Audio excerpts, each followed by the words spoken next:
His education, like mine, had never been punctuated.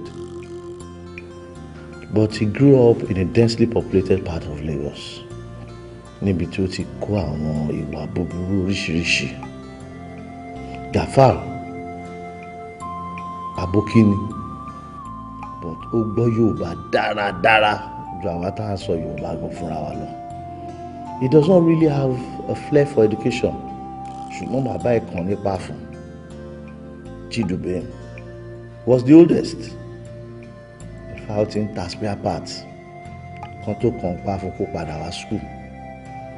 So ilé-ìwé gan bí àyàbá ni fún. Business spare parts yẹn gangan ló wà lójú ẹ̀.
Rubbish. Kí lẹ ṣe bí tó yẹ kẹ́ wà ní school? Good afternoon. How imagine good afternoon àbí good morning? Can you imagine? Ó yá. Kí tó lajú mi kí tó dín sìn. Sọ̀rọ̀ wo lẹ ní at your age? Ṣé ìyàwó lẹ ti gbé sílé ni àbọ̀mọ lẹ ń tọ́? Kí tó lajú mi kí tó dín sìn, ó yá fira kẹ́pọ̀ rábìsọ. Etí yín dì ni. Can you imagine orí? Ó tún gbàgbé school bag. Aláìní rórí mi mọ kọ́tọ́.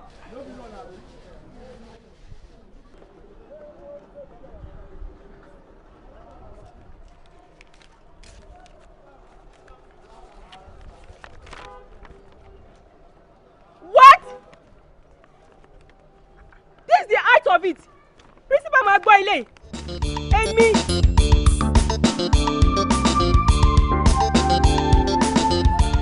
I will just speak and ask you once.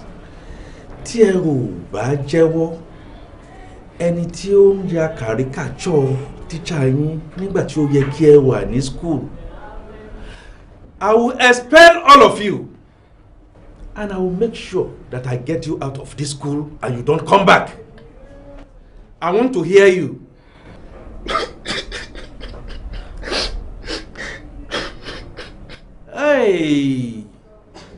Ẹkún ò lè gbà ọ́ lẹ̀ òdodo ọ̀rọ̀ and the utmost truth nìkan ló lè gbà ẹ́ sílẹ̀.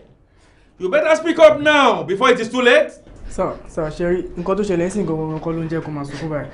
He has been sexually abused, sir, severally. He has been abused severally, sir. Abused sexually? Or what did you say? Ṣé ìyẹn ló wá fún yín ní gut? Tẹ́ fi mí ṣe yẹ̀yẹ́, tẹ́ ń yáyàkúyà nípa mi, tẹ́ ní èmi jọ go to.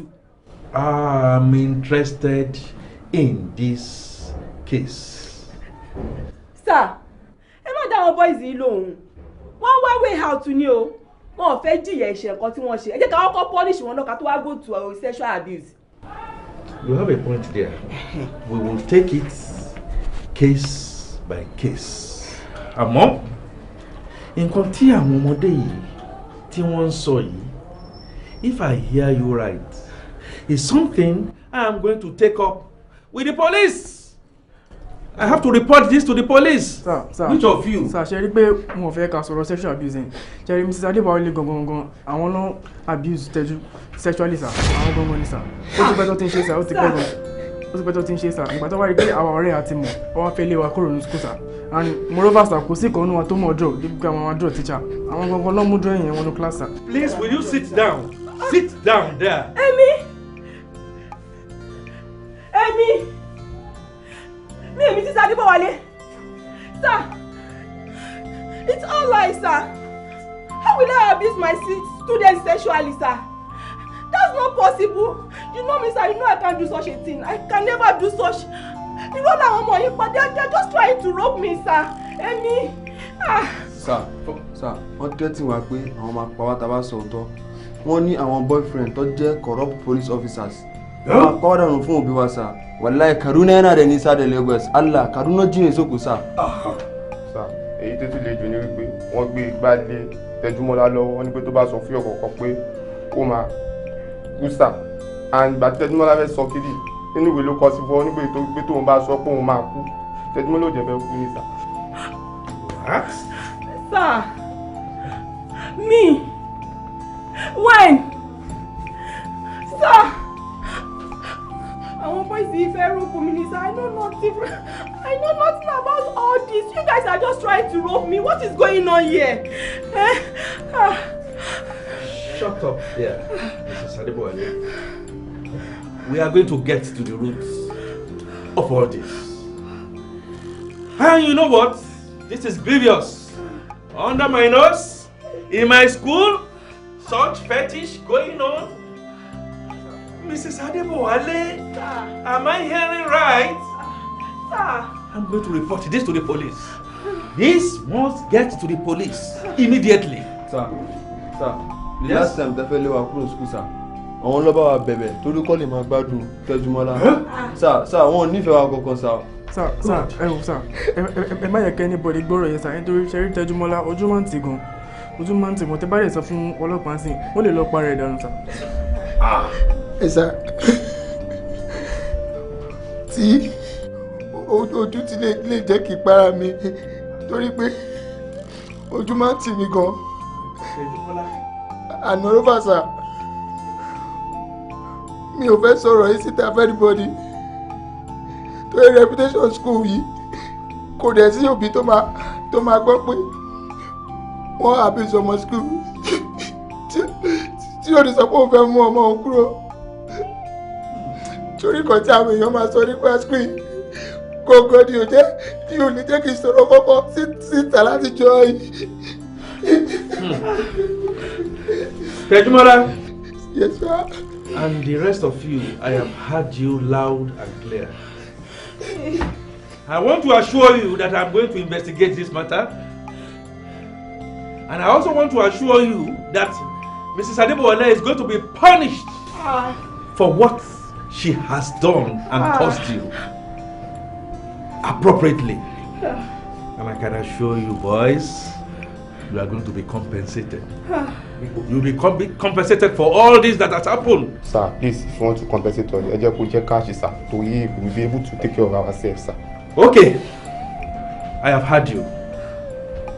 You will duly be compensated. Now you can go.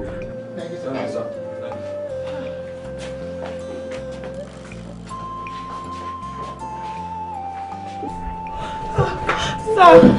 Sir, torí pé sir. Adébọ̀wálé. Yes sir. Jókòó ààrẹ, fara ẹ balẹ̀ jókòó. Just take your seat. Yes sir. Yes sir. You think I believe those boys? Okay sir. Case wọn, as you know, lóríṣiríṣi ó ti kún orí desk mi níbí. Kò ń ṣe eléyìí tí wọ́n ṣẹ̀ṣẹ̀ sọ yìí is first. You know that? And you know, for every case that has been reported, àwọn ọmọ yẹn inú wọn dùn. Wọ́n máa yí ẹ báyìí, wọ́n máa yí ẹ báyìí. Wọ́n máa talk wọn ara wọn out of very difficult situation. You don't worry. Wọ́n ti ẹ̀ sọ tán wọ́n ní èèyàn fẹ́ abuse wọn. Ta ló lè abuse ìdára àwọn ọmọ báyìí? àwọn fúnra wọn gan ló máa abuse èèyàn especially ẹni tó bá fojú ẹ̀ lẹ̀ tí ó bá pè wọ́n pé kún abuse òun definitely. You don't worry tí a ò bá fi làákàyè gbé ọ̀rọ̀ yìí ọ̀rọ̀ reputation school wa tí gbogbo wa ti ń ṣiṣẹ́ lórí ẹ̀ tí gbogbo àwọn board ti ń ṣiṣẹ́ lórí ẹ̀ tí wọ́n ti ń gbọ́ ìròyìn school wa káàkiri gbogbo ẹ̀ wọ́n fẹ́ fọ́ in 2 or 3 minutes social media wọ́n máa gbé hánú ní ham. So you don't worry. I don't believe them. In the fullness of time gbogbo ẹ̀ máa yọ síta. I am very very sure. Okay? ṣe balẹ̀ ní sá mo rò pé belief gbogbo ọ̀rọ̀ tó kú kọ̀ lórí mi ní sá. bó èdè ló ti ń parọ́ ẹ̀ fún mi.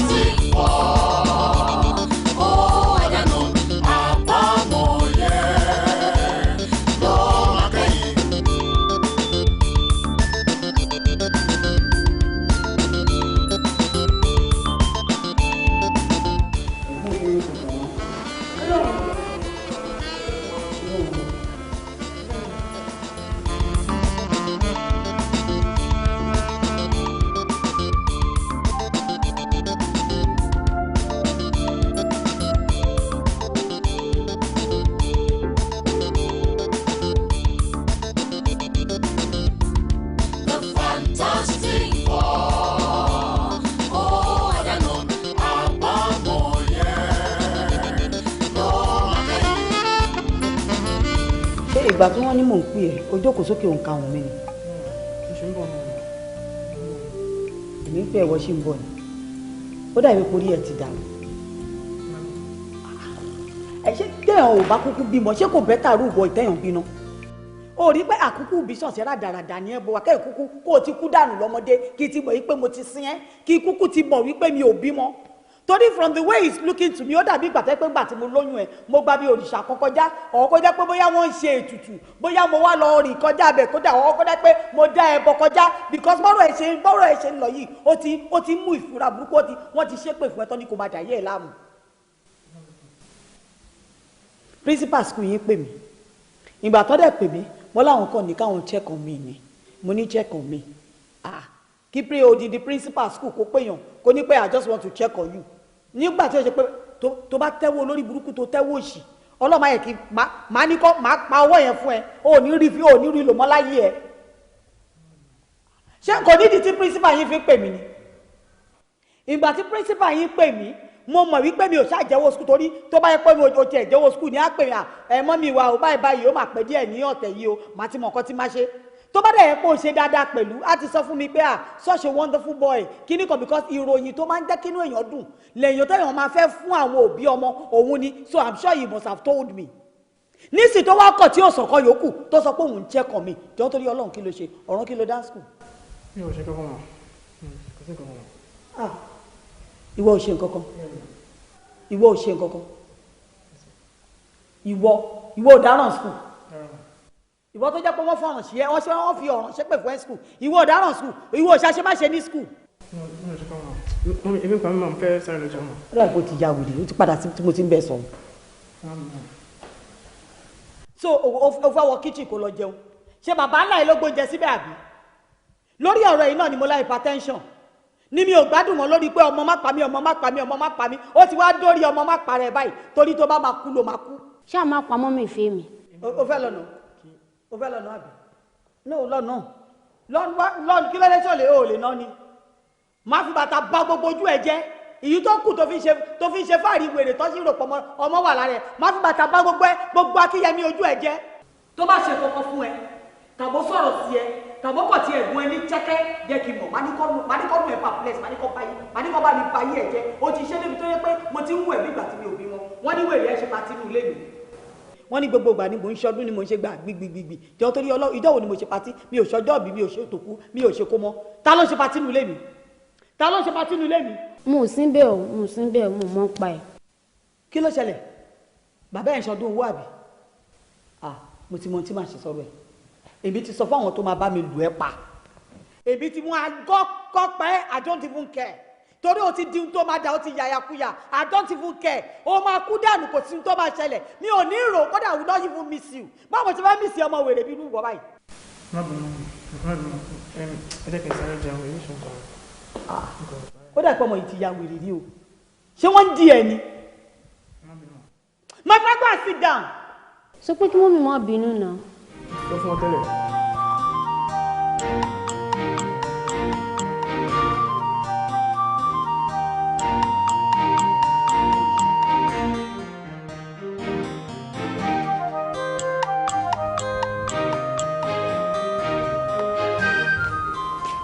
Baba Wesu. Baba Wesu. Ọ̀gá kékeré. Baba Wesu ẹ wá. Báwo ni? Kí ló ń ṣe Baba Wesu? Kò sí wàhálà. Ṣé ti yé yín bẹ́ẹ̀ sìn? Ṣé Mr. Baba yẹn sìn? Àwọn ọ̀rẹ́ mi kan fẹ́ flushing. Ṣé ti yé yín? Àwọn ọ̀rẹ́ ẹ fẹ́ flushing. Wọ́n fẹ́ flushing. Ṣé wọ́n ń gbé ìgbẹ́ bọ̀ láti ilé wọn ni àbí wọ́n wà ní ibi wọ́n fẹ́ wá yàgbẹ́ tó wá flush? Baba Wesu wọ́n fẹ́ flushing, wọ́n fẹ́ gbórí wọlé. Wọ́n fẹ́ enter, pátí fẹ́ ṣẹlẹ̀ lẹ́yìn. Pàtí máa ṣẹlẹ̀ níbí. Kò sí àyè fún pàtí o. Ìyìn náà máa ṣe pàtí níbí nìsín. Torí ẹ mọ̀ pé màmá ẹ̀ náà ọrùn mi ló gbé gbogbo yín sí. Wọ́n sọ pé wàá ṣe kò sí pàtí níbí jàre. Baba Wesu.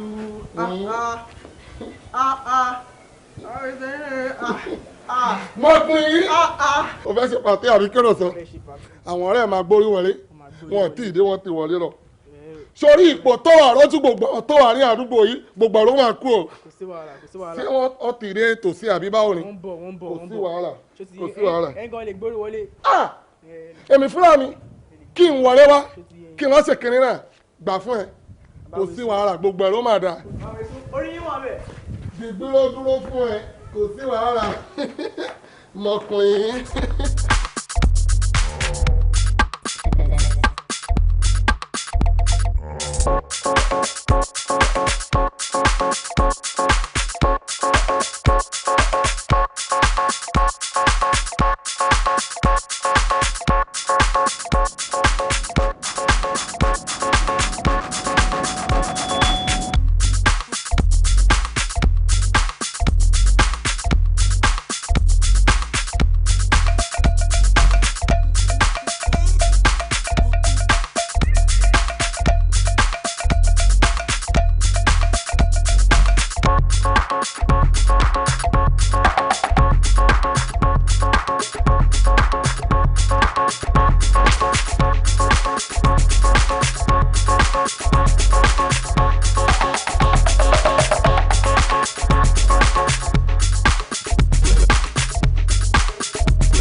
Mò ń kọ́jú gbà ẹ ni ó yẹ kí n ti yàdọ̀ yín mò ń gbọ́ ariwo nínú ilé yìí mo tún padà bọ̀ báyìí sìn ariwo yìí náà ti dúró.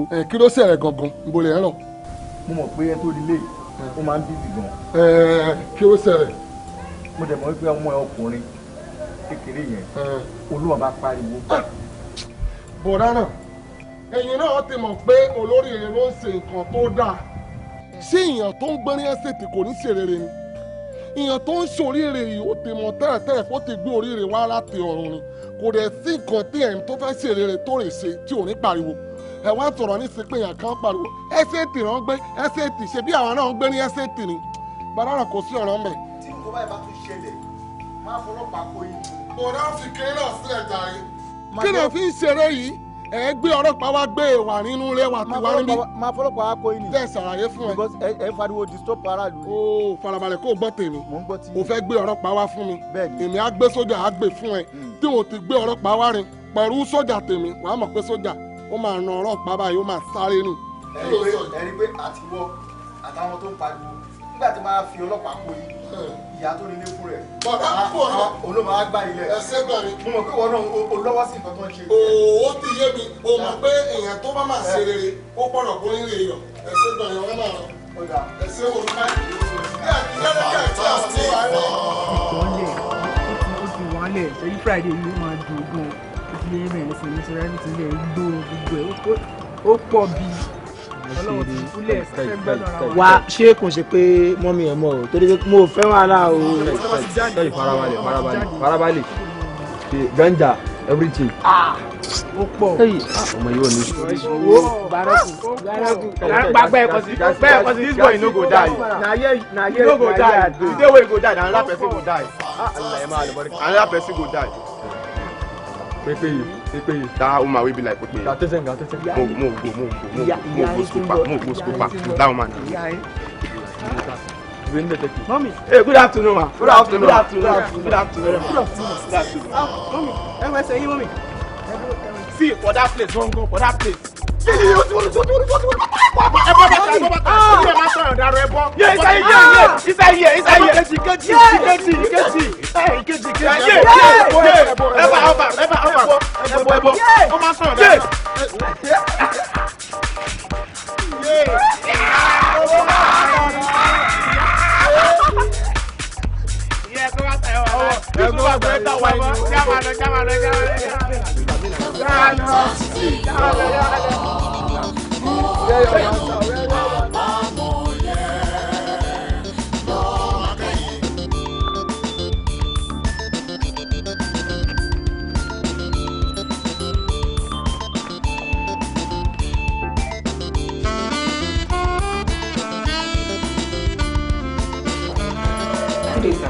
Sunday morning. Yes, sir.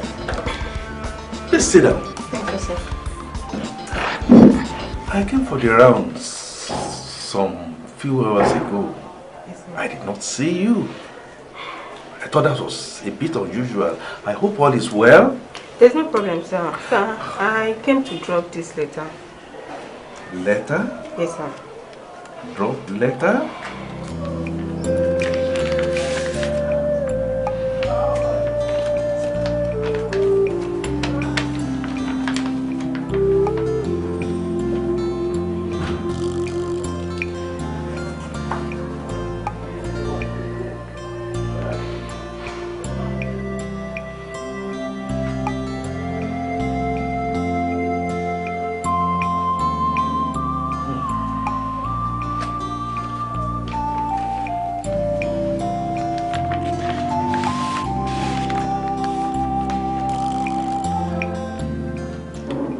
Mrs. Adeboale.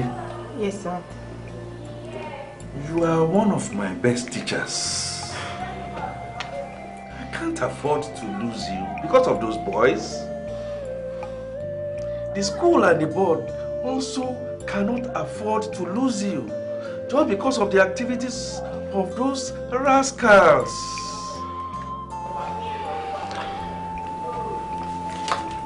This is not accepted. I'll change your class for you. And you know what? Those boys are going to finish from this school very soon. And this school will have peace. Mrs. Adeboale, we just have to be very careful so that these boys will not spoil our hard-earned reputation that this school has built over the decades. Honestly, sir, I understand what you've said. But sir, one long. And sir, please, can I start my 3 weeks due leave from tomorrow, sir? Oh yes! Mr. Adeboale, yes, sir. I'll pay your leave allowance in full. Alright, sir. And compensation. Alright, sir. And you can rest assured that gbogbo nǹkan tó ṣẹlẹ̀ yìí má fi bínú sí mi o. Not at all, sir. I will make it up to you. Alright, sir. Okay? Yes, sir. Thank you very much, sir. Can you nice day, sir? Mrs. Adeboale. Yes, sir. You forgot this. This goes back to you. Like I told you, it's not accepted. Alright, sir. Thank you.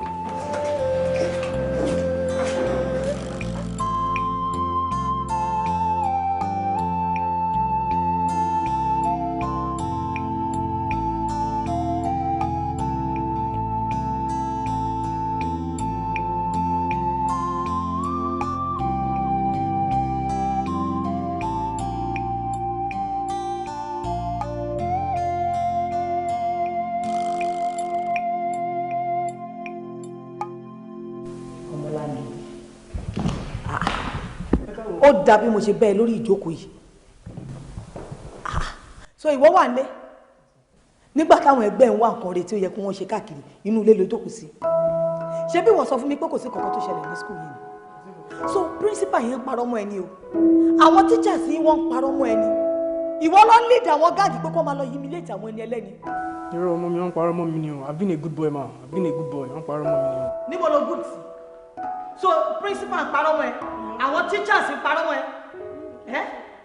Ṣọmọ yìí nígbà tí mo fi sọ pé principal ń pè gbà yẹn tí mo ní pé kí ló ṣẹlẹ̀. Mo kàn wò pé kí n tiẹ̀ kúrò níbi iṣẹ́ òkè lọ bá principal tó sọ pé òun pè mí tó ń check on mi tí mi ò mọ tó ń check on mi fúngbà tí màá fi débẹ̀.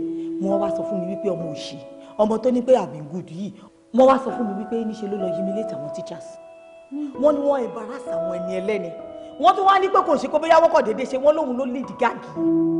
Yes, kí náà ló dé tóbi fi lọ sọ́dọ̀ principal kí tó lọ bá gbogbo àwọn èèyàn kí máa lọ máa ṣe investigation. Mo ti rí àwọn ọ̀rẹ́ wọn kan lẹ́nu gate, ìyẹn ni mo pè. Ìyẹn ni mo béèrè lọ́wọ́ ẹ̀ pé kí ló ṣẹlẹ̀ nínú school àná lọ́gbàgbà tó sọ fún mi mo rò pé lọ́ọ́ ló ń pa ni. Àfìgbà tí mo dọ́dọ̀ principal tí principal ní nǹkan tó ń ṣe pè mí nìyẹn but àwọn ò fẹ́ sọ fún mi nítorí bí mo ṣe jẹ́ àwọn ń wo kí làwọn lè ṣe sí kèsẹ̀ òun fúnra ìbọn kò yé mọ́. Ọmọ yìí ó ti fẹ́ fi ayé ẹ̀ ba ayé àwọn tó kù ní school wọn jẹ́. Ọ̀rọ̀ pé goodness máa ń dédé ṣẹlẹ̀ sílé ayé ènìyàn ni. Ọ̀rọ̀ pé good because wọ́n pè ní good is very expensive. Mọ́mí ẹ wo tèkè yìí sí pé lè má gbẹ̀rẹ̀ yín lẹ́nu gbóná. Ìgbà wo ni mi ò ní gbẹ́ra mi lẹ́nu gbóná ọmọ yìí ti pa mí sáyé tán náà. Kí ló dé tó ń bà mí láyé jẹ́? Kí ló dé tó ń bà mí lọ́kàn jẹ́ ọmọ yìí? Kí ló dé tó fi mí lọ́kàn balẹ̀? Kí ni mo ṣe fún ẹ? Ọlọ́ni burúkú bàbá yìí kẹ̀dẹ̀dẹ̀ láti gbogbo tí bàbá yìí ti lọ tó ti bóbìnrin yìí lọ. Lóòótọ́ ń sanwó skul yìí, ó ń san whatever tẹ́ bá lọ bá ó ń fún yín. But gbogbo yìí tó kù tó gẹ́gẹ́ bí ìyá ṣé mi ò ń ṣe ni. Ẹ ṣe mú mi, àwọn máa sọ ọdún mẹ́jọ. Mo ń sọ̀rọ̀ bó ṣe ń wò lọ. Yọ́lọ́, ṣé o rò pé mi ò lè gbẹ lójú ni? O máa rò pé bóyá wọn ò lè gbé àbò. O máa rò wípé ṣé tẹ́tẹ́mi àti ẹ̀rọ ọ̀ṣọ́ o lè dá mi mú ni? Ṣọ́rọ̀ pé èmi ló ń gẹ́lẹ̀ yìí. Ṣọ́rọ̀ pé lè dá mi mú ni? Ṣọ́rọ̀ pé lè dá mi? Bàbá bí ọ̀wọ́ lórí burúkú ọ̀wọ́ ni tí bá gbẹ mọ́ ọ̀nà ṣe ọwọ́ èmi ló sáré mi. Ò ń gbé mi lẹ́gẹ̀ẹ́ àbí fílẹ̀ jẹ́ kí n rí ẹ̀mú. Fantastic world, oh I don't know, àbámọ̀yẹ ló máa kẹ́yìn.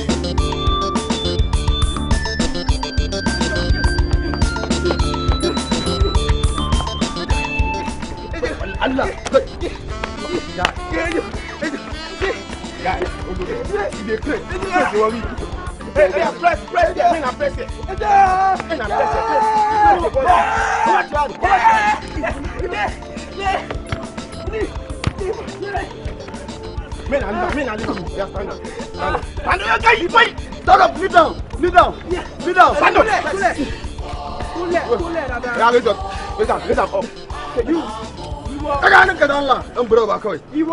This guy is crazy.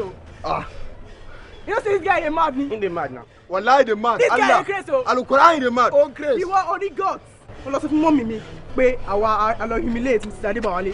One name. Ordinary one name. Pardon. I'm sorry. Kì í ṣe bí mi. Mọ́mì ló pè mí. Wọ́n ní àwọn suspecting pé nǹkan kan ṣẹlẹ̀ ní school tó lè involve Níyì. Ó ní mo kí mi lè parọ́ fún àwọn. Mi lè parọ́ fún mọ́mì Níyì. Tó lè mo ṣe. Wallahi in saka ji komai Allah go daga yu. Wallahi abi meka wallahi meka daga ga Allah. Biko ga ba biko. Mutuna. Wo bi jẹ́ kó rí ẹ pé kò tán síbẹ̀ o. Tí wọ́n bá bí ẹ dá kó tún dé school kó lọ sọ kankan àbí kó lọlé kó tún lọ sọ anything. Àbúrò ẹ a máa dá seed sí lójú ni. Wá wò gbọ́ o. Títí ẹ ò bá dùn ẹ. But reason tàbúrò ẹ wọ́n bí ẹ. Kai ẹnu ẹ ò lè bo àbí. Okay, don't know. Tó bá délé báyìí, tó bá bẹ̀rẹ̀ pé kí ló ṣe, kí ló máa sọ fún wọn? Ọ̀kadà gbá mi. Ọ̀kadà gbá ẹ. One name. Hey, look up. Maybe you don't say you no sabi lie. This one wey you wan go do, what you wan go do? You wan go lie, you dey craze. Wait, before I even do something. Me wey I dey hungry since, now I check him pocket. This guy, if he get money. Tó bá fọ́ sápò, máa fún ẹgbàá tí wàá kú ni. This one sef no get money. This one na olórí burúkú. Hey, Kabari. One name. No, carry our back for there. One life, don't brave at all. Nayo, this is the crazy one. Mo ti wá ìyàwó rẹ̀ pátá. adúlù kan tó ṣe nílé yìí èmi gan pàápàá mi ṣe tó ṣe yìí ìbílẹ̀ tí ọ̀rẹ́ kò ti yá wọn ẹ̀ ṣá èmi gan bá kò ṣe tó ṣe yìí ṣé bí olè kéékèèké ni mò ń jà torí àti jẹ àti mu kí n jalè torí pé mi ò ráṣọ wọ̀ mi ò rówó náà mi rí kankan ṣe má bẹ̀rẹ̀ sí ní jalè kéékèèké bí ká jí ndómi bí ká jí mákàrónì bí ká jí ṣúgà òun ló sọ mí dájú tó jalè ńlá mo wá jókòó jókòó mo dẹ̀ pé kò sí bóyá máa jẹ ọwọ́ pálábá mi máa ṣe níjọ́ kan ṣé mo dẹ̀ mẹ́fẹ́ kò sí nǹkan tí yóò ṣe láyé tí ó kẹsàn-án iye ẹ̀sán mi ni mo ń jẹ yìí bàbá mi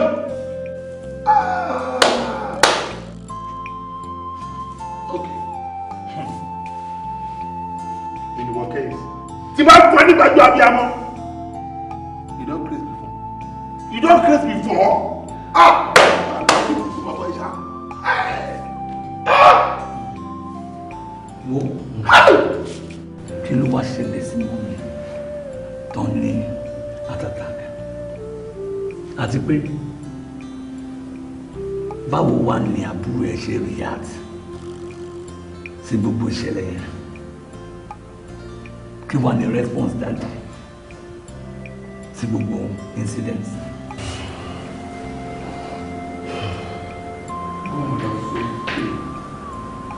Heart condition kò kúkú improve wọn kàn manage ẹ wọn máa ń lọ fún check-ups regularly ní tí àbúrò mi sí ta ló tó gbéná wojú ẹkùn kò lè wojú mi tó ló bẹ̀rù mi lọ́sàn-án ọjọ́ kan nígbà tó yẹ ká wá sùn àtúkúra wa jọ a bẹ̀rẹ̀ sí ṣe pàtì lọ́jọ́ pàtì àwọn ẹgbẹ́ wa wá sùn a bẹ̀rẹ̀ sí fariwo disturb gbogbo àdúgbò as usual.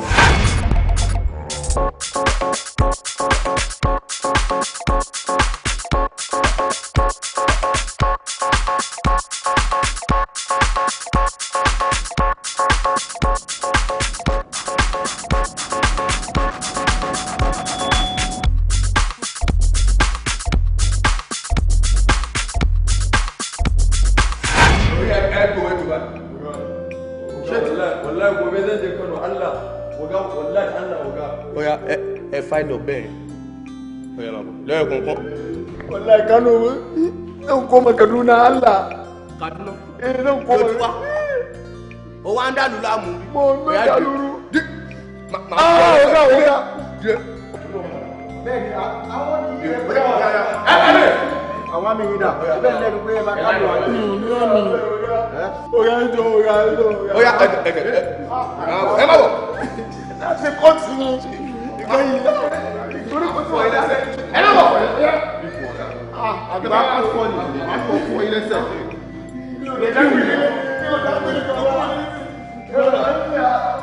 Òun náà máa tẹ̀lé wọn. Òun ló fẹ́ kó àmì wà bá mi. Èmi ò sí nínú wọn. Wọ́n bá mi try rubbish máa fọ́ ilé ẹsẹ̀. Tòtòrò mọ̀ tí wọ́n. Tẹ̀lé wọn. Ẹja mọ̀ ń parí. Go. Ẹja ń rún mi. Màá fi bọ̀ fọ́ ilé ẹsẹ̀ o. Ẹja ń rún mi ni ò sí nínú wọn. Ilé akọ iná gbọ́ máa dáhùn. Go. Mr. Laniyan nínú. Yes, sorry, sir. Àwa máa release àwọn ọmọ yìí fún. Àmọ́ ẹ ní iṣẹ́ púpọ̀ láti ṣe. Ẹ máa bá mi kìlọ̀ fún ọmọ yín dáadáa níbi tí wọ́n ti ń gbọ́ kí wọ́n kí ọwọ́ ọmọ wọn bàṣọ. Tó yàwọn ní kọ́kọ́ lọmọ tó wà ládùúgbò. Ariwo lọ́tún, ariwo lósì. Kì í ṣe alákọ̀ọ́kọ́ ni, kì í ṣe ẹlẹ́ẹ̀kejì, kì í ṣe ẹlẹ́ẹ̀kẹta tí wọ́n ti wá rìpọ́ọ̀tù wọn fún mi bíbáyìí. Tí ò yẹ, tí ò tọ̀nà. So fún délé, a máa release wọn fún yín. Ẹ ṣé ọ̀fíìsà. Ẹ wo gbogbo wọn tẹ́ sọ sílẹ̀ kò máa sí rọ́ǹbẹ̀. Kọ́lọ́ máa gbà wá lọ́wọ́ àwọn ọmọ tá à ń bí ń sìn mí. Tó yẹ pé ọ̀rọ̀ òbí ò jẹ́ nǹkan kan sí wọn. Ẹ parọ́ mọ́ wọn. Ẹ rí ojú tèmi fẹ́ ká fi wo ni pé kákan rí bíi pé ọmọdé kì í mẹ́kọ̀ọ́ jẹ kó má ra lọ́wọ́. Mr. Olabion nínú kí lẹ tún sọ lẹ́nu yìí. Ẹ kọ́ wọn bí wọ́n ṣe ń jẹ̀kọ́ ni tẹ́ bá kọ́ wọn bí wọ́n ṣe ń jẹ̀kọ́ ni wọ́n á jẹ ẹ̀kọ́ kò ní ra wọn lọ́wọ́ so àní kẹ́ lọ sí front desk kẹ́ jẹ sign bail bond àní gbogbo document tí wọ́n gbà lọ́wọ́ ọmọ yín wọn kò fún yín. ẹ ṣe ọ́fíìsà ẹ wá rí i pé gbogbo àtúnṣe tó wà ń bẹ̀ máa ṣe wọn ò ní ṣe bẹ́ẹ̀ mọ́ ọ́fíìsà wọn ò ní ṣe bẹ́ẹ̀ mọ́ torí tí wọ́n bá tún ṣe bẹ́ẹ̀ tó bá wá rìpọ́ọ̀tì wọn fún mi bí tí wọ́n ti máa bára àwọn ẹ̀mí léèrè ẹ̀. kò tí ẹ ní ṣẹlẹ̀ mọ́ àṣebí náà lèmi ti fi tí ara mi gbọ́ ẹ̀ kò ní ṣẹlẹ̀ mọ́ ọ́fíìsà ẹ̀yẹn máa wò. bí ẹ̀dá lórí kò lè lọ.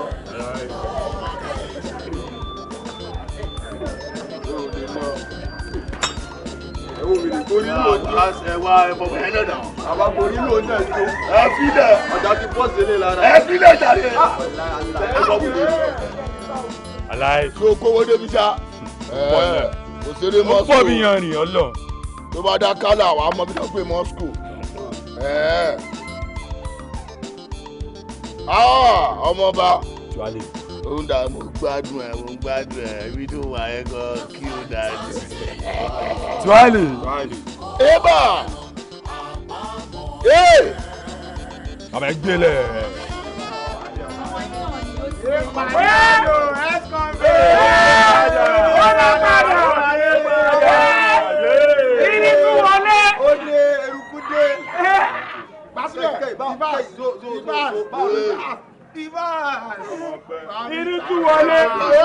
Bàbá ẹ wo eléti lọ ti délé lè di president mọ́ o. Irúmọlẹ̀ ẹ bá bèrè ìjà. Ó dé padà.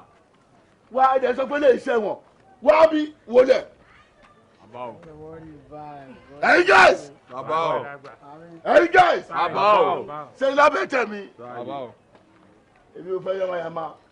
Eléyìí ò ṣẹlẹ̀ wọ̀n. Ẹlẹ́wọ̀n ló lọ. Sáàlì eléyìí lọ. Gbẹ̀tọ́rí kó ti tọ́ bẹ̀ wò. Àwọn akọ́ ti tọ́ bẹ̀ wò rí. For donkey years. Kádó do lórí abẹ́fẹ́. Ẹgbẹ́ abẹ́ dáhùn. Àgbọ̀yé. Sọlọ́mọdé ń wò yìí. Máa fi joyè lábẹ́ tẹ̀ mí. Bàbá àgbàlagbà. Bàbá àgbàlagbà. Ẹni ńlá ló ń ṣe òun ńlá gbé fún. Wòós. Bọ́ọ̀s. Ó máa joyè lábẹ́ tẹ̀ mí. Confirm. Máa fi ẹ̀jẹ̀ prime minister. Ẹ kọ́ ṣe tuwálé fún lórí. Tuwálé. Olùkọ́yọ̀dì. Ọ̀gbágiri lẹ̀kẹ́ ọmọlẹ́kọ̀ọ́ àgbèjà ọ̀sẹ̀tẹ̀ lẹ̀kẹ́ ọmọlẹ́kọ̀ọ́ àgbèjà. O ti bá wọn dókun o ti mọmi òkun. O ti bá wọn dọ́sà o ti mọmi ọ̀sàwò. O ti bá wọn dọ́sà àwọn lágbálúgbú omi. Torí kò ti tọ́ bẹ́ẹ̀ wò. Òkèrè ti gé o. Elékòó àgbèjè. Wo. Mo fẹ́ jẹ prime minister lónìí. O ti ṣe oríire, o ti yẹ. Tí bá ti sọ̀rọ̀ bá sọ pé àṣẹ. Àṣẹ yẹn ló máa sọ. Àṣẹ. Lábẹ́tẹ̀ yìí wàá do lórí. Àṣẹ. Ó lè máa wẹ̀ ẹ́ kó kéré o. Ṣùgbọ́n o ti bá àwọn àgbà jẹ. O ti bá wa ṣe lábẹ́tẹ̀. Ìwọ náà máa tábẹ́tẹ̀ wò. O ṣe mímí fadìyẹ. Èé bàbá òrìbò.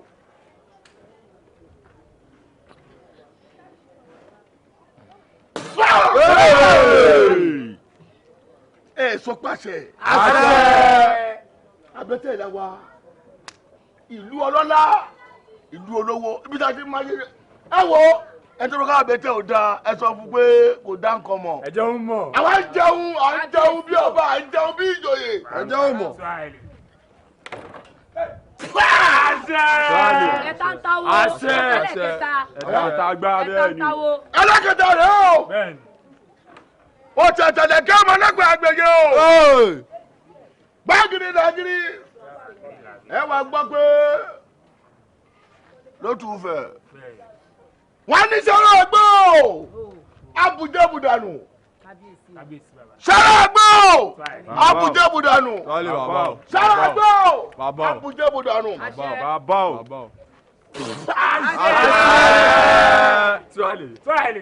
O ti do lórí lórí o. O ní sílẹ̀tẹ̀. O ní sígbàlò. Lábẹ́ tẹ̀ mi ó kéré lójú ṣùgbọ́n tó mi síkù. Àṣẹ ó pọ̀. O yẹ sílẹ̀. Gbẹ́bọ̀ díẹ̀. Gbẹ́bọ̀ yẹn. Agbáwo. Tuwali. O ti dọkùnrin lónìí. O yẹ wúkẹ́. Súnmọ́ bí. Àlàyé ẹ kémi gbà. ó ti dá kọ́ nìyẹn. Wúkẹ́. Òtítọ́ Oyè ká gbá wèrè. Ọmọba ó ti dá kọ́ nìyẹn. Ẹ ṣe tó àlè fún. Ẹ ṣe tó àlè fún. Ọmọ àbẹ́tẹ̀. Ọmọ àbẹ́tẹ̀. Ọmọ àbẹ́tẹ̀.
Adéníyì. Yes, ma. Ṣé o gbọ́ gbogbo nǹkan tí dókítà sọ? Wọ́n ló fẹ́ pa mí. Adéníyì, kí ni mo ṣe fún ẹ? Ṣé bí mo bí ẹ kí wọ́n náà lè bí ènìyàn? Gbogbo kíkọ́ tí mo dẹ̀ ń pe Adéníyì kó lè jọ wọn ni. Àti wá àtàbúrò ẹ mo fẹ́ kẹyìn ojú ni. Kọ́rọ̀ yìí má dìgbà tó jẹ́ pé torí pé bàbá wọn ò sí níbẹ̀ ni wọ́n ṣe dàdàkúdà. Ṣé nínú ilé náà ni mo ti tó ẹ láti kékeré? You are a good boy. Everybody loves you. All of a sudden they wá dé pákáleke. Mo ti ń treat ẹ bí ìgbà tó jẹ́ pé kí n lé ẹ dànù kẹ́kùn pa ẹ jẹ and all of that. Irọ́ ìfẹ́ ni. Ìjọba ló ṣe mọ́ mi léṣe. Tí mo ìṣúná iṣu tẹ lọ́rùn ni. Adéníyì. Yes, ma. Mo dẹ̀ change. Mo ti gbọ́ nǹkan tẹ́ sọ ma, mo ti gbọ́ ma. Tí o gbọ́, Adéníyì ò gbọ́. Mo ti gbọ́ sẹ́yìn. Ṣàánú mi, ó kè ṣe kí n kú. Bó ṣe ṣe bí ìgbà tó jẹ́ pé ó ń pẹ́. Adéníyì, Ọlọ́run ní yóò mọ iye nǹkan tó ní o. I've heard you, ma. I've heard you. Please, you have to change. It is, I love you. That's why I'm doing all of this. Mo fẹ́ kó change ní now. Ìrònú ẹ ló fẹ́ pa mí.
Folóso ni olóso báwo ló ṣe jẹ́ o ṣe jẹ́ arínúròde olùmọ̀ràn ọkàn báwo ló ṣe mọ̀kàn tó àlọ́kàn mi báwo ló ṣe mọ̀ pé nǹkan tí mo fẹ́ béèrè gọ́gọ́gọ́gọ́ nìyẹn kó tó béèrè.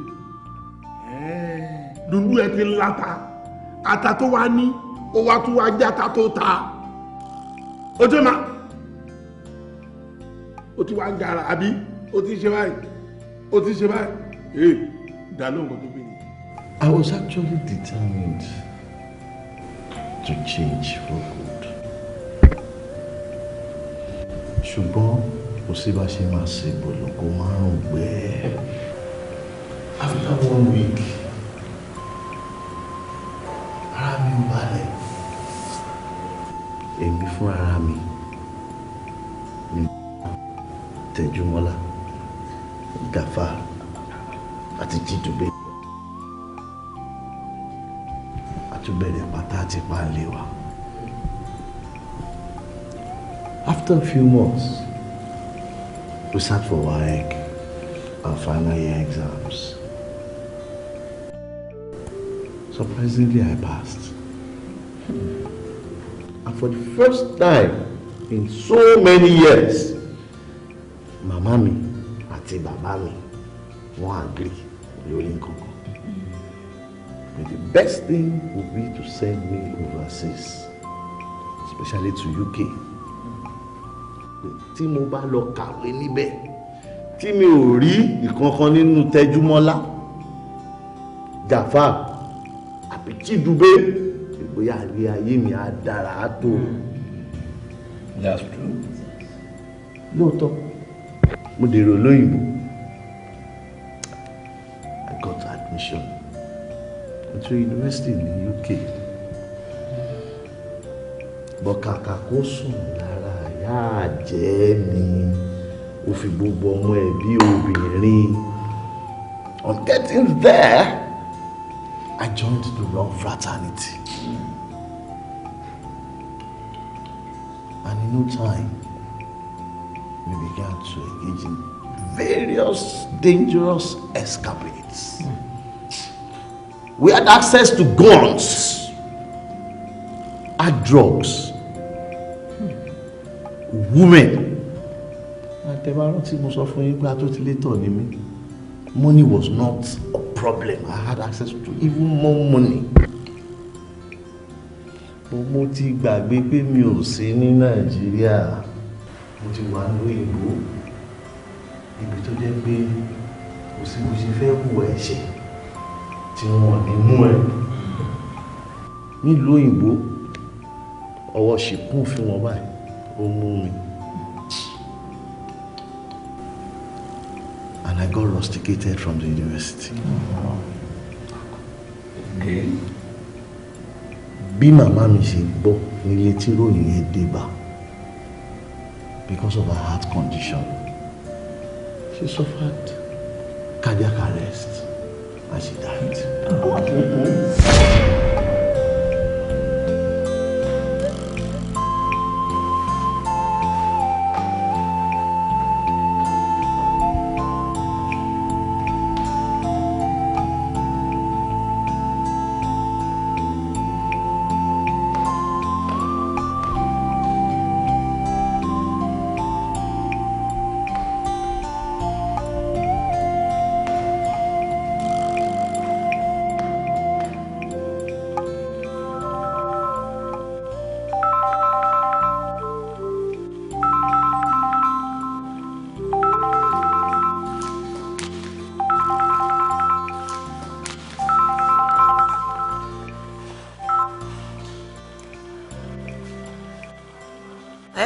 Josh. Oh, it's Sammy. Sam, how are you? Oh, I am good, thank you. Yes, I called you like, I think 4 days ago. Yes. Oh, Sam, thank you. Yes, how is he doing? I hope he has changed. I hope he's doing well.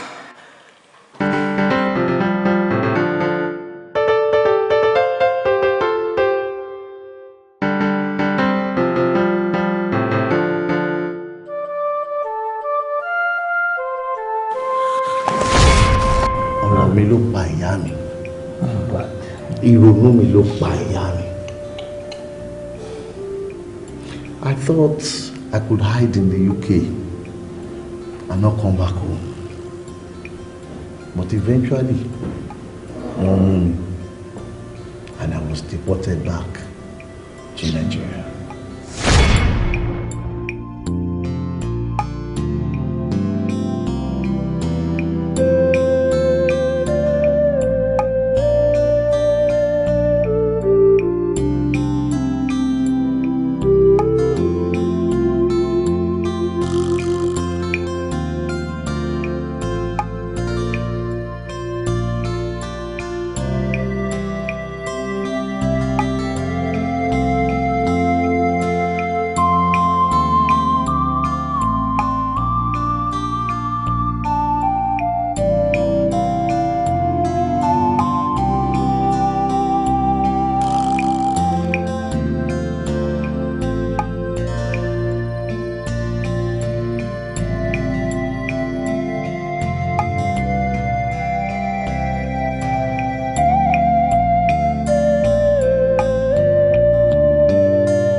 Nígbà tí wọ́n dá mi padà láti ìlú òyìnbó tí mo dé padà sí ìlú, wákàtí 6 gbáko ni mo fi dúró, kò sí ẹnikẹ́ni tó wá gbé mi.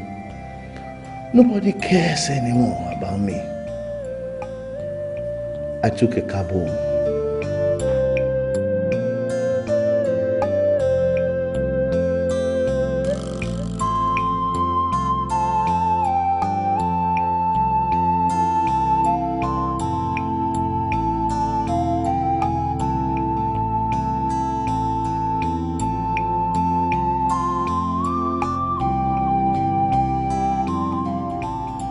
Mo pinnu láti lọ sí iléèwé sí àti wípé mi ò tiẹ̀ ní choice. All eyes were on me. Àbúrò mi tí mo fi ọdún 6 jùlọ ó ti wà ní 200 level. Ní ìgbà tí èmi ṣẹ̀ṣẹ̀ wọ school, mo ti waste so many years dànù ní ìlú òyìnbó.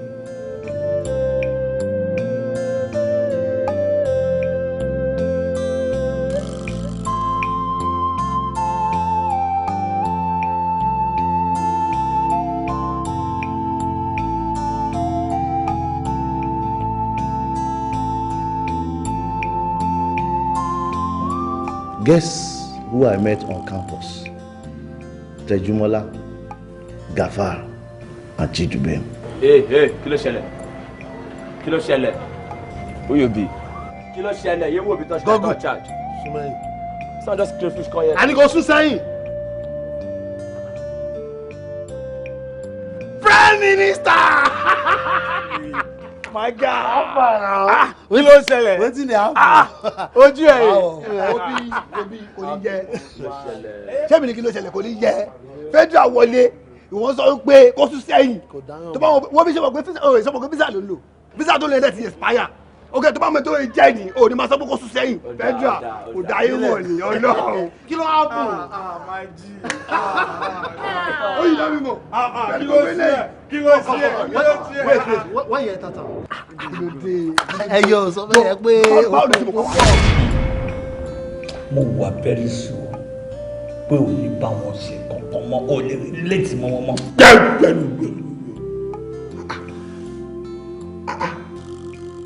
Look, wetin be your problem sef? Kí ni nǹkan tó ń ṣe gan-an? Kí ló dé tó yẹ kí gbogbo tí má ti fẹ́ béèrè ló má béèrè lọ?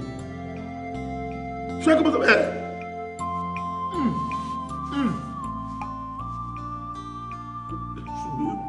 Dáhùn pé sọ̀rọ̀ tó bí lọ́wọ́ ẹ̀. Inú mi dùn láti pàdé wọn. Wọ́n ti wà ní 300 level nígbà náà. Wọ́n ti join ẹgbẹ́ òkùnkùn tí wọ́n ń pè ní Snake Bite Fraternity.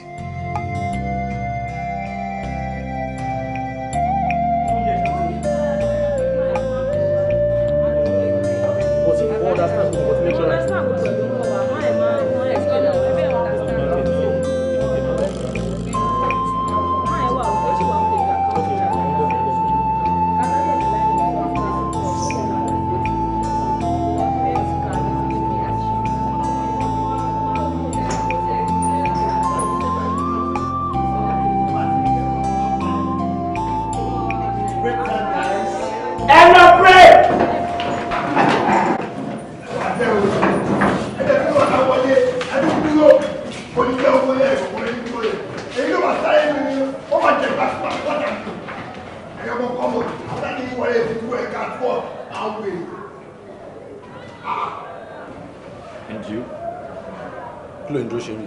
ó ṣàrí pé mò ń kàwé. Mò ń kàwé lọ́wọ́. Ó kàwé ṣé máa wí pé ẹni tó bá ń kàwé ẹbí máa pa ó dẹ̀ máa fẹ́ jẹun gbà àbò fún ẹ lọ́wọ́ ìkó lọ jẹun. mi sọ fún ẹ pé bí ẹ ń pa mí tẹ́bí bá ti ń pa mí mo lówó lápò. Oma. kí ló ṣẹlẹ̀ náà. Oma. lóde kí ni mo ṣe fún yín náà. irọ́ ẹ ti mu jù àpọ̀jù lọ eléyìí àpọ̀jù lọ ẹ máa mú ni. kí ni mo ṣe fún yín náà. Number one ní ló bá sọ ń bí òun làwọn máa ṣe wọn kò pàṣẹ wọn ti dìímú fún wọn ti tán.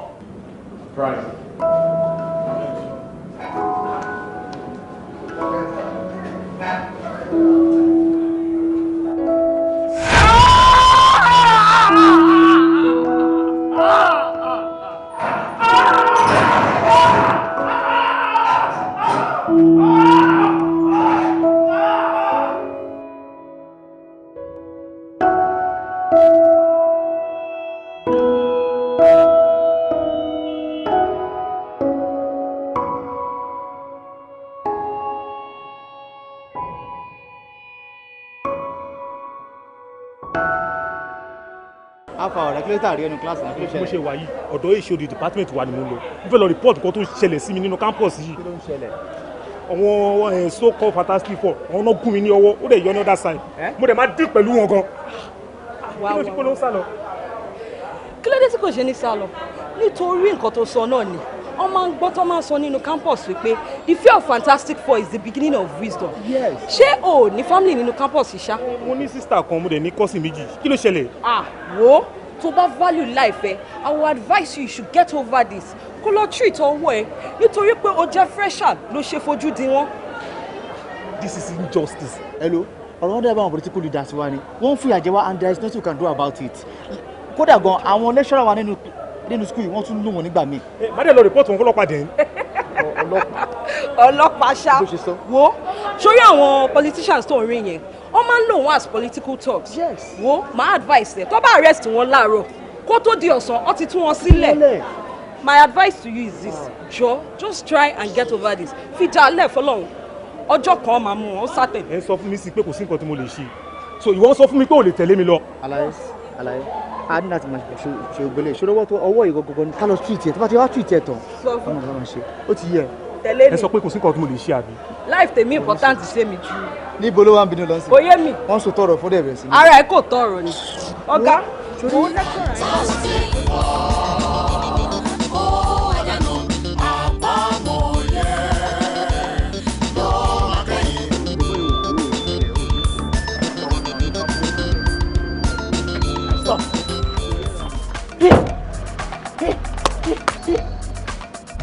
wọ́n sọ bẹ́ẹ̀ mo wá síbi fúnra mi and I come meet am like that.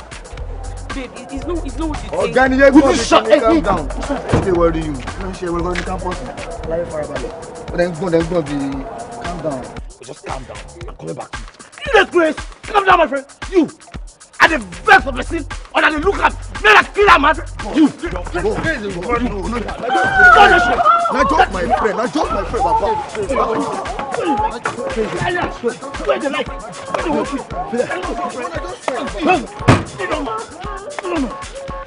Ezeka, I go finish you. Ezeka,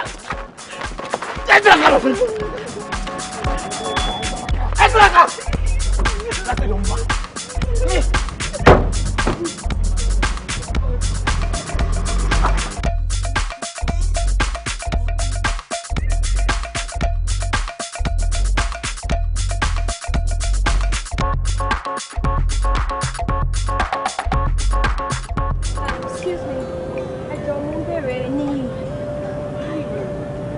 Ṣé ní Àdìgún àbí ní Yọlá bí wọn nínú? Ní Yọlá bí wọn nínú, èmi ni àbúrò ẹ̀. Excuse me. Kí ló ń ṣàwọn ilé? Hello baby. Hi. What's up baby? Hi. How you doing? Fine. Orí tí mo rí èkó jọ ọmọ school àkọ́kọ́. Yeah, actually mi ò kí ń ṣe student school yìí. Ẹ̀gbọ́n mi ni mo wá síbí báyìí ní Yọlá bí wọn nínú lórúkọ ẹ̀. Mo dẹ̀ béèrè lọ́wọ́ àwọn tó kọjá lọ yẹn ṣe ló dẹ̀ work out on me. Kí ló ṣẹlẹ̀? Kí lẹ kórúkọ yẹn yẹn? Ní Yọlá bí wọn nínú. Ní Yọlá bí wọn nínú Fantastic Four. Ó ti yé mi. Excuse me. Àná ń bọ̀. Fantastic Four. Kí ni gbogbo rubbish táwọn lè kí ló ń ṣe everybody nínú school yìí? Irú nonsense wo nìyẹn Fantastic Four báwọn? Ní kí ni meaning Fantastic Four tí gbogbo èèyàn ń pè ẹ́? What does it mean? Kí ló kàn ẹ́ pẹ̀lú yẹn? Mo ṣáà ti wá gbé ẹ, jẹ́ ká máa lọ wo ni Fantastic Four. Jẹ́ ká máa lọ jàre. Let's go. I still want to know. Kí ni meaning Fantastic Four? Mo béèrè lọ́wọ́ gbogbo èèyàn wọ́n pè ẹ́ ní Fantastic Four. Wọ́n dey walk away. Kí ló ṣẹlẹ̀? See me. You have to tell me what is the meaning of Fantastic Four. Ó ṣe wá látẹnumọ́ báyìí. Ṣáàjẹ́ ni ẹni. Jẹ́ ká máa lọ. Get into the car jàre kó jẹ́ ká máa lọ. A ló ní láti sọ fún mi, mo fẹ́ mọ̀. The Fantastic Four. Fantastic Four.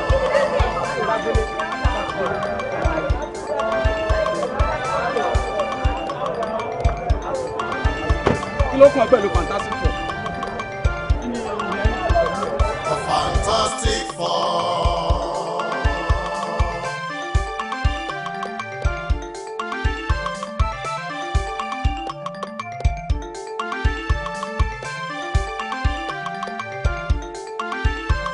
The Fantastic Four. Well, and guys, the reason tí mo fi pè meeting yìí kò ju wípé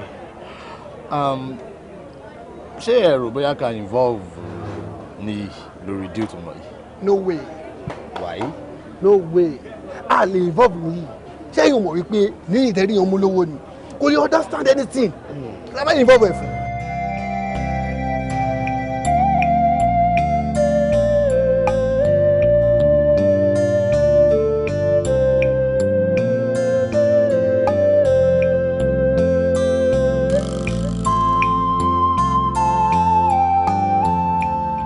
ẹ fi pé níyò kò ní wà disappointed tó bá find out pé à ń ṣe deal lẹ́yìn ọ̀hún.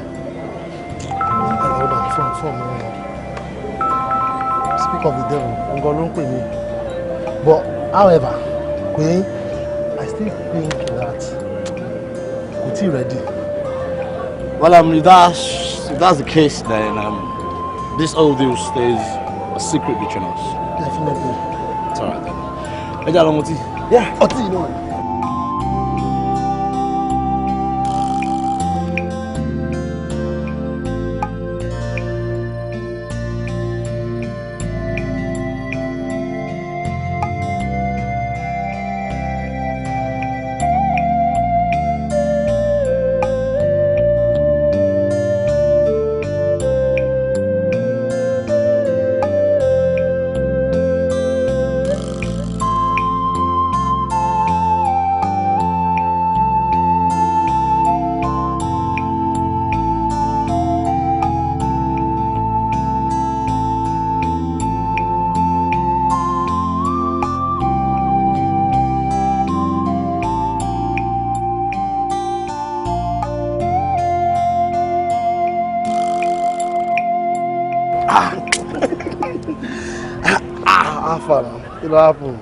Kí ló ṣẹlẹ̀ now? I don dey call your number since now.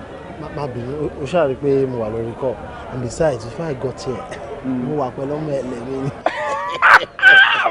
Ọlọ́run má jẹ́ dùn. So mi ò tẹ̀ ní tí ẹ rò mo ní miss call ẹ o mo kàn wípé máa pè ẹ́ later. Kí ló happen? Mo kàn wà náà ni mo kàn wà lonely mo wá ní pé bó lẹ wà. So you are saying you haven't seen the boys today? I haven't. Maybe not put one earlier on because so I actually thought you guys were together. No. That means pé a máa hook up nírọ̀lẹ́ nìyẹn.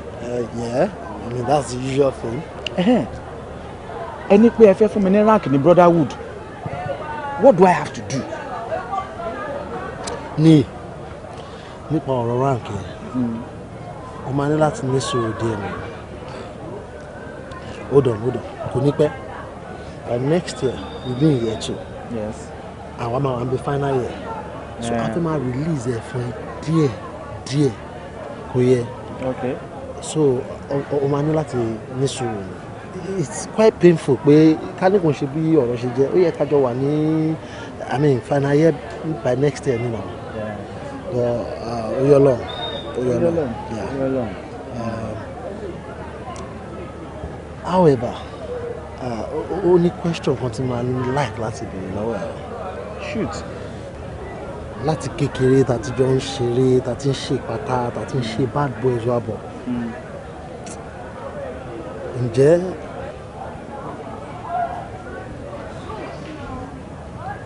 ó pààyàn rí? Rárá o. We are bad boys, yes. But we are not killers. You make me laugh. Shuri, kò tó lè di anything, kò tó lè hold any rank to make sense. Nínú fraternity wa, ní láti pa ẹni tí kò ṣe, tí kò rẹ̀, an innocent soul. From the looks of things, I'm not sure.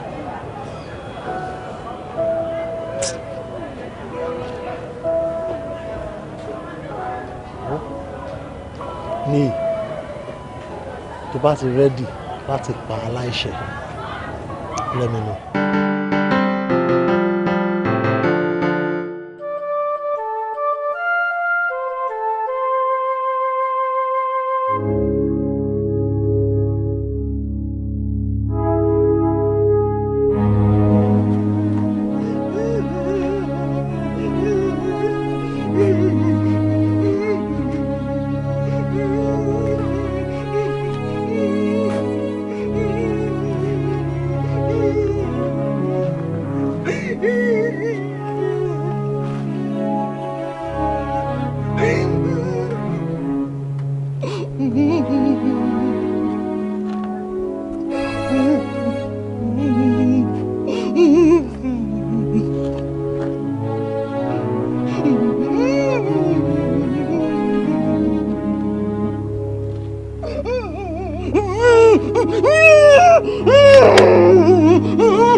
Deborah, dìde. Dákẹ́ inú ẹ. Sórí nǹkan tó ṣẹlẹ̀ lálẹ́ yìí, o gbọ́dọ̀ sọ fún ẹ̀dá alààyè kankan.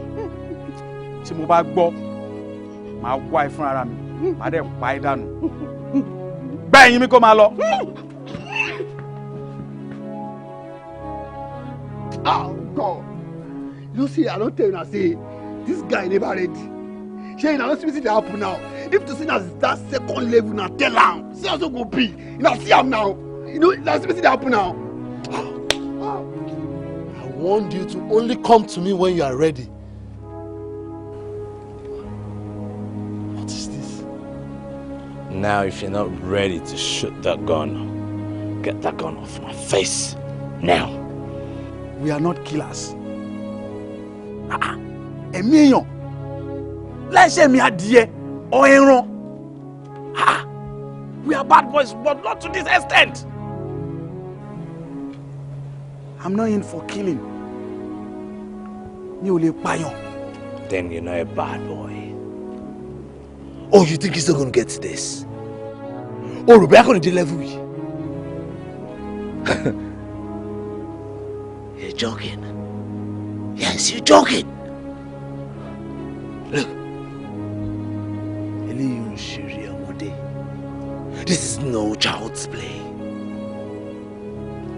Now, it is either you man up, or like I said, you get that freaking gun off my face. Now! A bẹ̀rẹ̀ báyìí. A bẹ̀rẹ̀ báyìí rárá.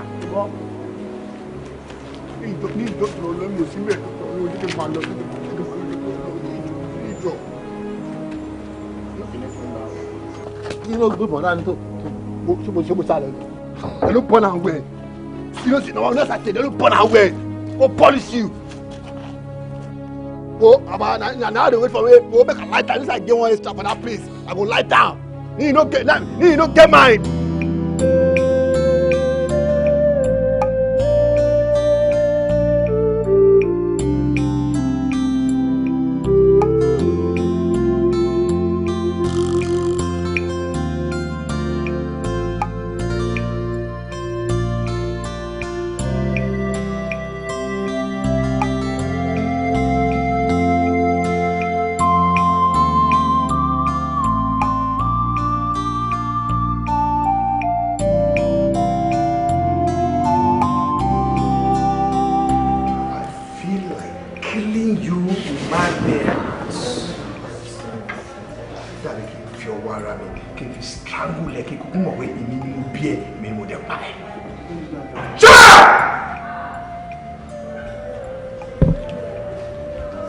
Boy, wọ́n lé ẹ ní school. Ó sọ, àbúrò ẹ tún wá sọ fún mi, mo bí ẹ, ò ń deny. I had to find out myself. I did. Look, before you become the cause of my death, I'll kill you myself. Daddy, please. Please, I am angry already. Daddy, I'm not doing sir. What you promise me, go will change. This one will never change. It won't. He's already a bad apple. A bad apple that is ready to spoil another 27. Wo ọmọ tí tẹ́ fi bọn threaten. Tí mo ṣẹ̀ṣẹ̀ yanjú ọ̀rọ̀ ẹ̀ lọ́dọ̀ àwọn òbí àtàwọn ọlọ́pàá. Ibi tí mo lè ràn ẹ́ lọ́wọ́ dé nìyẹn o. If by any chance tó bá tún raise issue yẹn, kó máa mú ẹ lọ ní o wàtíwà tó tẹ́tẹ́jọ dáràn. I don't want to have anything to do with that issue again. What issue ló ń gbénú ẹ? Why is it that you will kill me the way you kill your mother? You want to kill me the way you kill your mother? No, I will not even allow you to.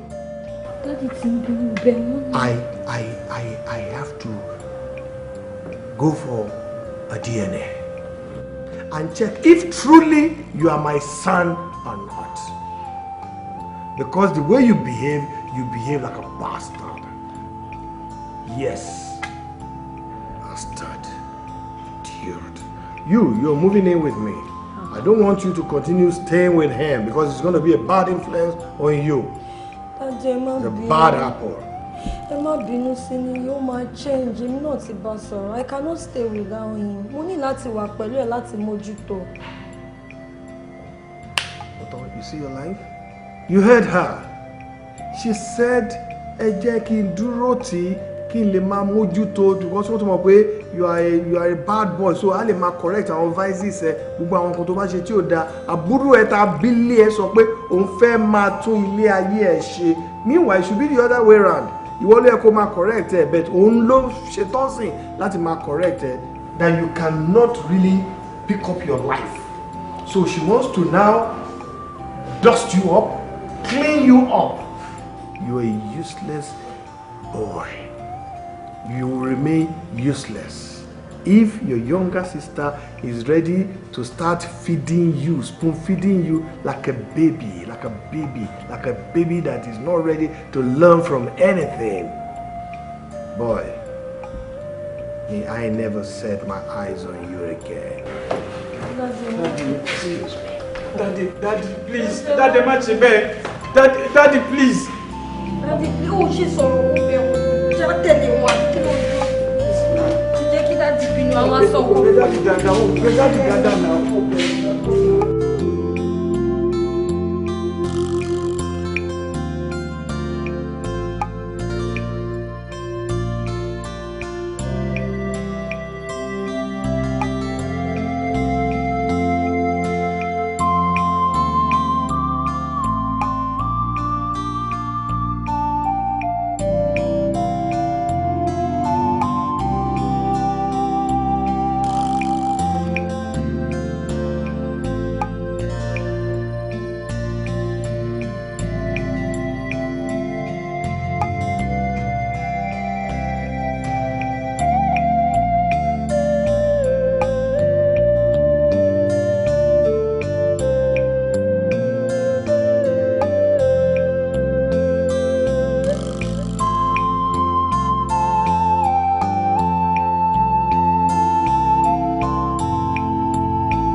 sorry, Daddy. Please, sir. I'm very sorry, Dad. I will not do that again. Please, Dad. Please. Daddy, please. Please. I will not do that again. Please, Dad. Hey, Joe. One more chance, Dad. One more chance.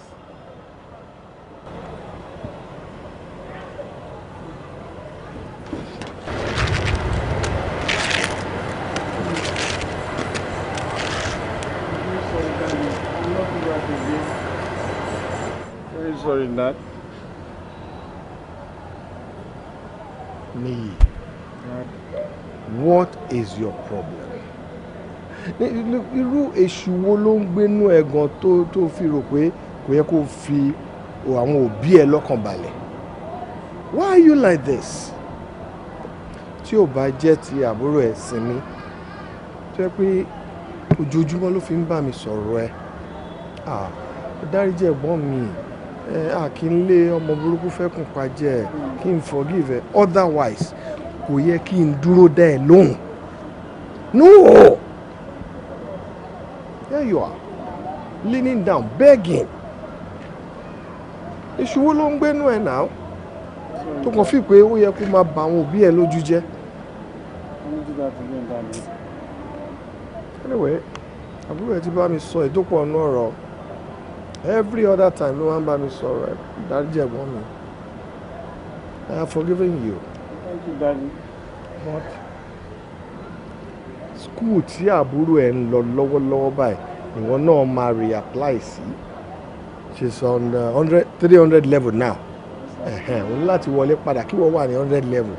Tó bá ń wò lọ́ọ̀kan as your senior in school, orí á pé wàá rí rò pé kò yẹ kí n wà lẹ́yìn àbúrò mi, èmi ló yẹ kí n wà wájú torí mi lẹ̀gbọ́n. If you're not ready to do that, I am not ready to take you back. I will do that. I will do that, Dad. And I promise you will not regret it, Dad. Me, Dad. Do not disappoint me. I will not, sir. Do not disappoint your God. Do not disappoint your sister. Anyway, lọ sí ọ̀dọ̀ accountant ní mo ní kó fún ẹ ní monthly allowance. Thank you, Dad. Daddy. Thank you, Daddy. I love you, Dad. Màá rí lẹ́tà lálẹ́, Dad.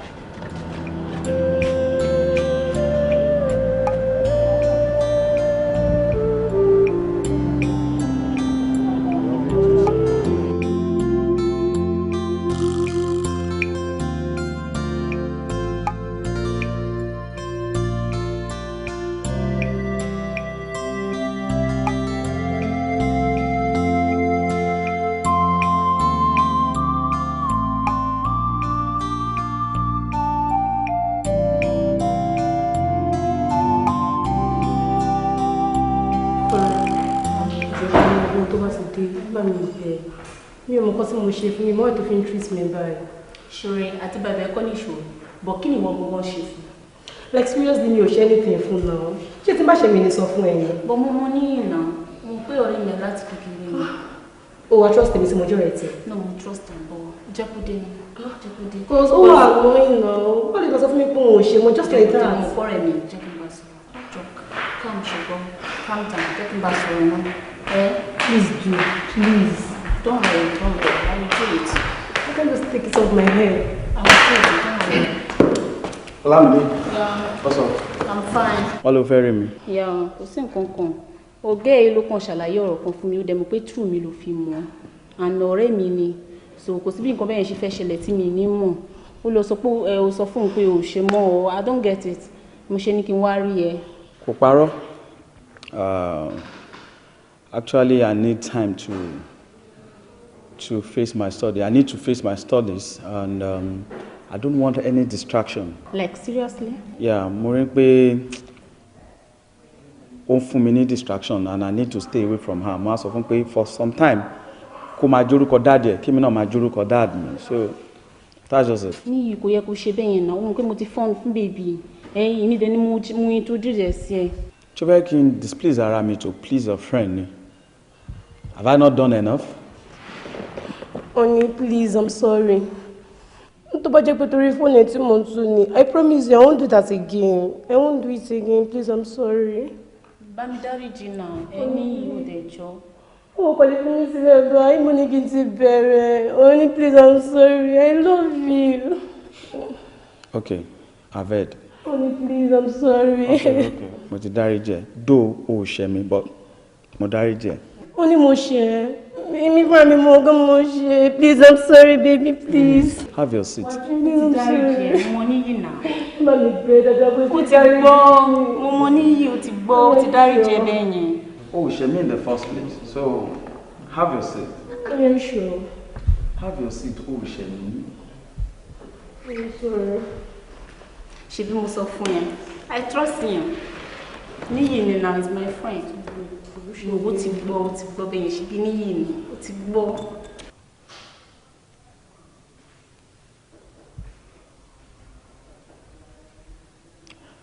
Wẹ́sù,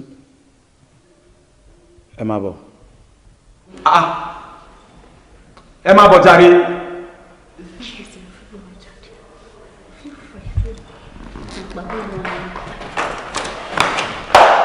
Ọ̀gá. Like níyì tó yẹ pé oúnjẹ ló fẹ́ràn má ṣìyọnu ṣùgbọ́n cause a ti jẹun ká tó kúrò nílé but máa ní something light bí èmi sì máa like máa jẹ meat pie so lè bá mi wá Hollandian yogurt yẹn like big size èmi máa mẹ́yọ̀ kan so òun náà máa mẹ́yọ̀ kan o mọ̀ pé kò ní dáa ká máa mu tí ń bíbà so tá a bá ń lọ o lè ní kó fún wa bí NSC pẹ̀lú àsùn so o mọ̀ pé mo máa like àwọn kún bẹ́ẹ̀ yẹn náà. Is that all? Kò tí tán bọ̀ kó má dàbí pé mo lójú kòkòrò it's okay. Ṣé àwọn pé mi ò bínú sí yín rí? Bẹ́ẹ̀ ni ọ̀gá mi. Tẹ́ ẹ bá fẹ́ kí n bínú sí yín, tẹ́ ẹ dẹ̀ fẹ́ kí n fi mọ́tò kan yín lẹ́sẹ̀ dànù. Ọ̀gá mi. Tàbí kí n bẹ àwọn èèyàn kan pa yín fún mi. Ọlọ́run kò ní jẹ́ fún ẹ ọ̀gá náà. Ẹ má yẹ kí n rí àwọn ladies nínú ilé mi mọ́. Kò sí wàhálà. Any other day tí mo bá rí wọn. Only please, I'm sorry, only please. Ọ̀gá mi ó ti sọ̀rọ̀ ní sí. Only please, I'm sorry. Bí àwọn náà sàn ń jàre dìde. Ó ti yé mi ìgbà tí wọ́n ti ń pariwo ó ń tẹ̀ wọ́n ṣe fún wa. Bẹ́ẹ̀ni ní ká lọ ní lọ́ọ̀bù. Bẹ́ẹ̀ni kúrò nílẹ̀. Ní ilé ìjọba ọmọ ẹ̀rọ ṣe bẹ́ẹ̀ ni mo fún ẹ ní níyì máa fún ẹ lẹ́nu. Mo ní kò gbọ́dọ̀ fún ẹ ní sí. Mo ní kò gbọ́dọ̀ fún ẹ ní sí. Bí dèmi dàmú lọ, ṣé ká máa lọ? Ṣé ká lọ?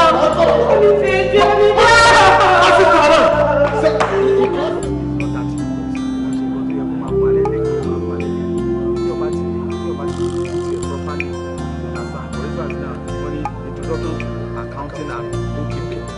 Accounting can be defined as a science and art that collects, organize, summarize, or analyze. What's up, Sweetie. How you doing? I did fine. Excuse me, Joe, show me the money. Amarira now. Amarira. Jọ má gbàgbé jọ. Jọ. Má rí ẹ. How you doing? Okay, jàre. Níyì, ẹ fi wé. Èwo lẹ wá ṣe bí báyìí? Mi àtàwọn ọ̀rẹ́ mi kàn ń study accounting. I'm so happy for you. Inú mi dùn gan pé o ti tán new leaf.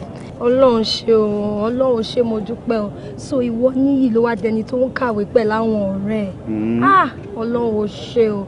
Bó ṣe wá tán new leaf yìí jọ nítorí Ọlọ́run gbọ́dọ̀ change mọ́. Mo ní change. Please. Ṣé mò ń kàwé tẹ́lẹ̀ ni? Ó máa ń kàwé but kò dàbí má change for anything mọ́. Ọlọ́run mo fi bẹ̀. No problem, mo ní change. Keep it going this way. Don't worry. You have my word. Okay. Ní ìgbà àkọ́kọ́ ní ìgbésí ayé mi, mo gbádùn àlàáfíà àti òmìnira. Ní ọjọ́ kan, mo lọ sí bar outside the campus láti lọ get drinks. Guess who I met again? Hey guys, I'm about to buy Zadi Soro. Cause my dad me pay man. You guys are no longer welcome here. So it doesn't want to have anything to do with you guys again. But the motto is you. And you're sitting down here comfortably. Guys, I'm sorry. But the motto is you. Sorry, please. Go. So sorry. Thank you. Thank you. Go. The motto is you. But the motto is you. ọmọ tó ń ṣe o bọ́dẹ̀ ó lè pè wá lórí fóònù kó sọ fún wa ó dẹ̀ mọ́ mi wá ṣé ní tí bọ́dẹ̀ ṣe. Shut up, Jaiye. Oh, see, guys, what's soon? I can't continue living like this. You only man be by more. Look, see, no matter what, I am still number one. Yes, I am a don, and I cannot live my life like this. Tó bá sọ pé ọmọ yàwòrè ajáwòrè àsẹ́wé oríwó pé à ń ṣọmọlúwàbí àti ṣọmọrí à ń ṣọmọrí ọlọ́run à ń ṣọmọrí. Hey, Mr. Man, tó bá máa sọ̀rọ̀ ṣùgbọ́n next time máa sọ̀rọ̀ kò dẹ̀ máa direct ẹ̀ síra ẹnìkan wàá máa sọ pé ìwọ ló kì í ṣe ọmọ gidi wàá máa sọ pé ìwọ ni wàhálà ẹ̀ pọ̀ wàá máa sọ wípé ìwọ ló máa fòrú ẹ̀ ní everybody. Kílódé? Tọrọ Ọlọ́run ṣé ọmọ tàbí nínú obìnrin tó jọ ọmọlúwàbí tó wá láti lè rí ìjọsọ máa ń dárí pọ́n àpò máa ń tìǹtì rùn gbọ́n. Fine, mo ti ẹ̀ láìkí ibi tó lọ yẹn ìwọ ló dárí pọ́n ìwọ ló tìǹtì rùn o ò tiẹ̀ wá tìǹtì rùn nìkan o tún wá tìǹtì rùn gbọ̀mọ̀ sórí ilé ayé ẹ̀. mo wá gbọ́ ọmọ tó sọ mo wá gbà jọ ọmọ tá a fi ọjà àrùn pọ̀n tó jábọ́ lẹ́yìn ìyá ẹ̀kọ́ ṣó máa ń dé tìlù. Ìdílé Olúṣàngó ni mo ti wá nídìílé Olúṣàngó wọ́n ń dirun nídìílé Olúṣàngó wọ́n ń dá ìtìlù ṣọ́ọ́ mi yẹ in fact wọ́n lo village. Guys, we are homeless. Wọ́n bí báyà ẹ sọ ìwọ dárí tí ìwọ ta ni ọmọ burúkú so tó bá ń fuck up níta ká má lè treat fuck up wọn àbí. I wonder o. àbí ẹni tó ń bá ìwà jẹ́ rèé o ẹni tó ń bá ìwà jẹ́ òun rèé o tóun bá jẹ́ ọmọ gẹ̀ẹ́sì ṣé kóun dé tìlù. bọ́pọ̀ ìwà bá ìwà jẹ́ òun náà.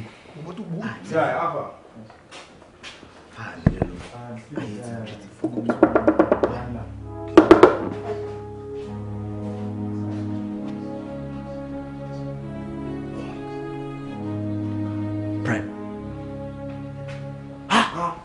ọmọ ìyá mi. ojú tó ra rí. Prime. Hey guys. Prime. Kí ló ṣẹlẹ̀ náà? ọmọ ìyá mi. ọmọ ìyá mi. Prime. Kí ni kẹ́ ẹ̀ ṣe báyìí dẹ́? Gàfà. Ó rọ̀ náà.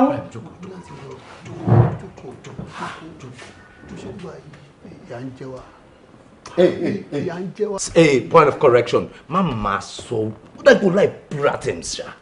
What's wrong with you? The master singular terms. Sọ̀rọ̀ fúnra ẹ̀, ìyà ń jẹ. Ní ìṣọmọ bó ṣe rí mi yìí, mọ́ṣáláṣí ni mò ń sùn. Tí bá kú òbí tẹ́bí wọ́n bá sọ pé ó dáa ló dáàbọ̀. Tó bá sọ pé ó dáa ó dáàbọ̀, mọ́ṣáláṣí ni mò ń lọ bẹ́ẹ̀ máa lọ sùn. Mo níbi tí mò ń sùn mo ní kọ̀kọ̀. Mọ́ṣáláṣí yẹn ló gbàdé ọ̀dọ̀ mi láàárọ̀ yìí. You understand? Ìgbà tí màá fi rí ó bu tààtààtà ni. Jàlámíà ọ̀rẹ́ kò jọ bí ẹni tí kò tiẹ̀ ráyé wá.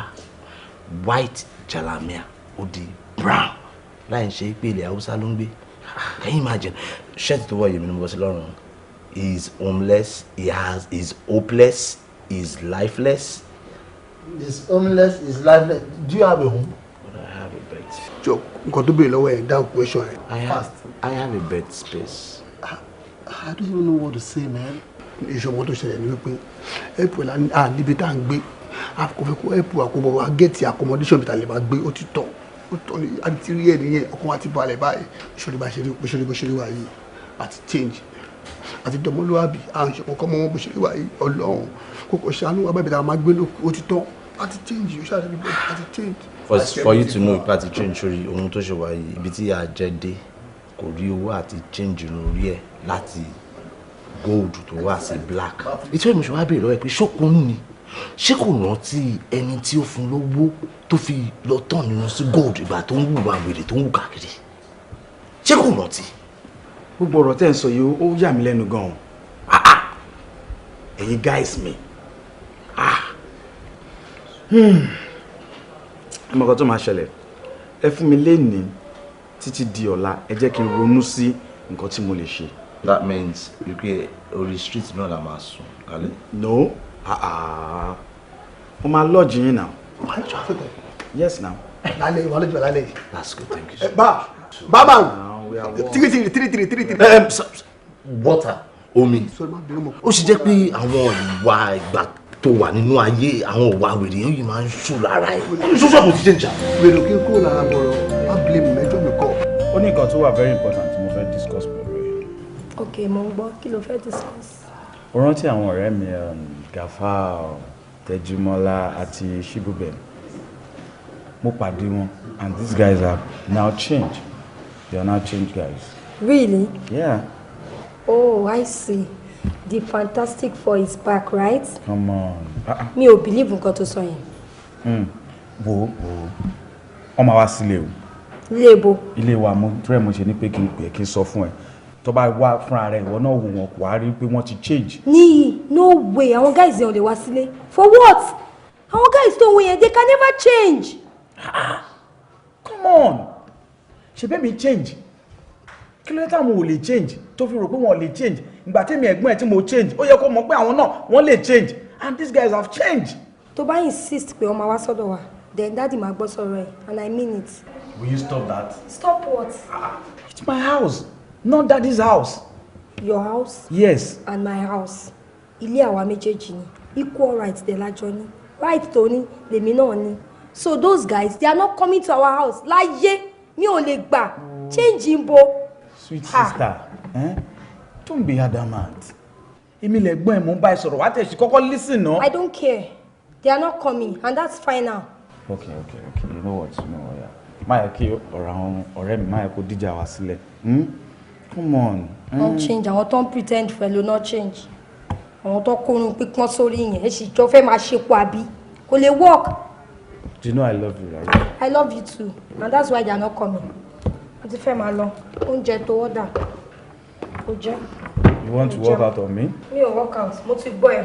Wọ́n ṣáwàṣá. Register is mine later. Mi ì jẹun mọ́ kó sọ fún wọn kó gbé. So kó jẹ mi waste. Mo ti yó. Ìwọ máa fẹ́ ra làbúrí òwe ni. Why be say everybody talk? Ẹ̀dùn náà kí ló ń sẹ́ pé ní gbogbo yìí ṣe? Ṣé ẹ̀ẹ́dẹ̀ ní bèrè question náà? Ṣé ní bèrè question ni? Mo ní ká bèrè question. Ṣé wá padà gba àwọn ọ̀rẹ́ yẹn sílé? Oh, you get back. You don't create before. So yà wẹ̀rẹ̀ ni. Ṣé ìgbà tí mo ní ká bèrè question? Does that mean pé nǹkan tó wà nínú mi tí mo fẹ́ béèrè gangan ni mo ní kó béèrè ni? Ó yá bèrè question mi. Bèrè question mi. Ẹ́ ó yá dáhùn. I actually did. Mo gbà wọ́n sílé. But that was the greatest mistake I ever made in my life.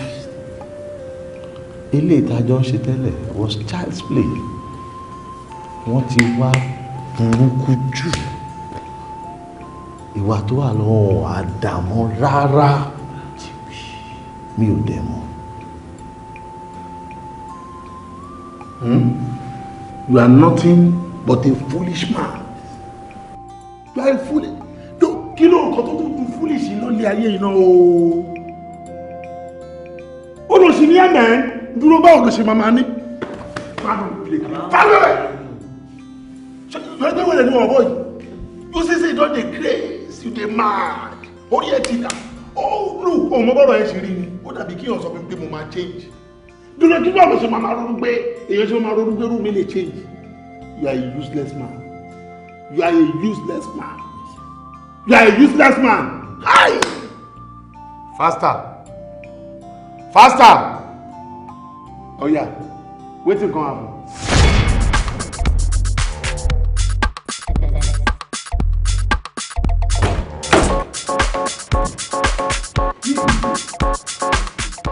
Where is the money? Show us who it is. No. You know it? Where is this? Where is money? You know it? Time. Move. Time. Yeah. Yes. Dad. Why you want me to? Ben, sir. I thought you've gone now. Good afternoon, how are you? What you learning? No, mo ṣe around that. You know the accountant is send owó sí ẹ now. Ben, sir, but owó yẹn hang.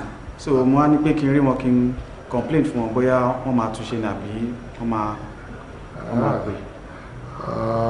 Okay, this is what I'll do. Ìwọ tí àkàtà ń wádé kò ní kó forward mi sí, alright? Meanwhile, tí méjèèjì bá wọlé kò jẹ́ ká mọ̀ so that a mọ̀ pé o ti gba 2 months léra wọn, okay? Okay, Dad. Okay. Ìrójú ẹ̀ wò kó kó ẹ̀ tó bá gbà á tán sí lónìí sọ fún mi mọ́. Àwọn máa pè é. Àwọn pé tó bá dé sìn, accountant lè máa hold responsible. Yes. So, màá láti sọ fún yín. You know what? I like the fact that you are now a changed guy. Thank you, Dad. Come on, let's talk. You know, now that things are the way. That's what the share. Share here. Me will take 60. Me even allow me in land. You too like money. As you just hear say, I talk say I go take 60. Now you just a shine eye. What's in the worry you now? Guy, calm down. I play how they play. You want all the more by mo 40. I'm 30. I'm 30. I that play how they play. Which has to put in no shit. I'm 40. I'm 30. I'm 30. Lubaton. I no agree. Yes, now. Which one be ah? Wait, you think say this thing easy? All those taunts when I dey pull, when I dey drive, na easy thing. When we reach there, when they be like say everything hard, I pull out my 2 jagaba and they do anyhow for them, na easy thing. You can't reach here finish, you say you can take 60, you can take 40. No, you for take everything. Anyway, since you are okay with 30%, it's fine, no problem. We take 35, I take 35. Want to go? That is how we are going to share it. See, now for school, now you be done. For here, we'll be friends. I think share what you pay, you don't take. Yeah. So forget that level. Good. So waiting the try talk now in essence, they say at the beginning. So it be now. We'll be friends for here, but we know they put all those. You don't do that. Yeah. Come here. I'm going to call you one now. Toigon. This is my friend. Someone will go. This girl is only surgical. Ele yo mo Toigon yàtọ̀ sí Vigon. Ibo gidi ko Toigon. Asemi. Toigon. Ẹ jẹ́ mo tó ṣe. Ìgbà tí bá fancy kí lè fẹ́ ṣe fún. Kí la fẹ́ ṣe fún. Feelings. This Vigon. So to back wo to back sọ anything mo lè fi boy mo lè fọwé. Sorry, just shut up. Don't breathe again. Don't talk again. Don't talk anything again. See, guys, see this one. Come too soon. Yeah! Shut up. I said make you don't talk again. You understand me? This one I gone too soon. Gone too soon. But I know say this girl no go like us before. I like you. I like every one of you. I love you. I love you. Yeah, I love you. Sit down, my friend. Come on. Nugo. Lie down. Obi, look here. Oh, like you. I love you. Shut up. I love you. Ma pretend ni gbogbo yín ni mo love. Lie down. Hello, gbogbo yín mọ̀ pé mo like ọmọdé máa ń yọjú òbíjú tẹ́lẹ̀ nínú yàrá ẹ̀. You understand? So, ká tó waste ẹ̀ kí ni ẹ jẹ́ kí mi sáré ṣe kí ni mo ṣe lọ lára ẹ̀.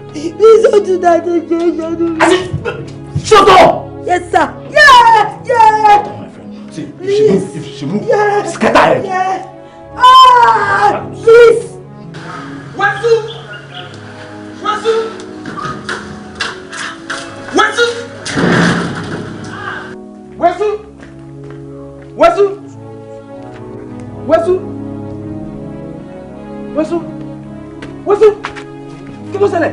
Kí ló ṣẹlẹ̀? Kí ló ṣe é? Àwọn ṣe mí báyìí o. Àwọn ọ̀rẹ́ mi, kí ló ṣe fún wọn? Mi ò ṣe kankan. Kódà mò ń gbọ́ ariwo àbúrò ẹ̀ tó à ń rí. Sẹ́mi!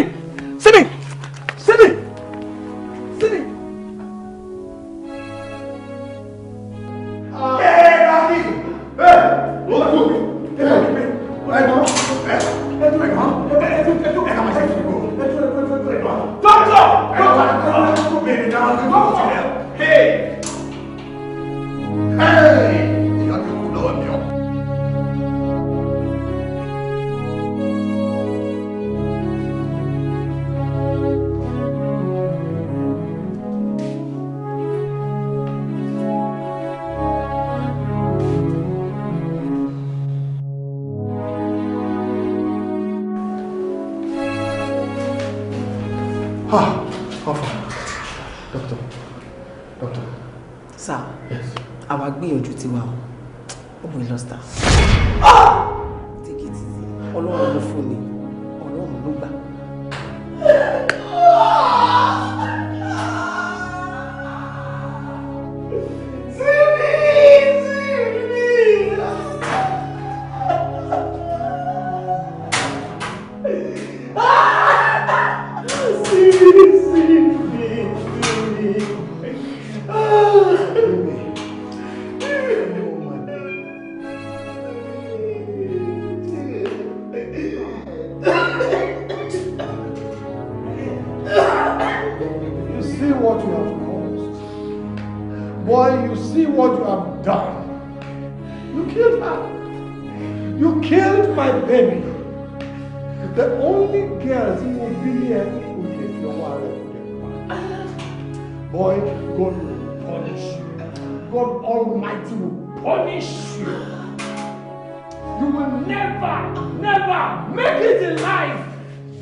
You're right, son.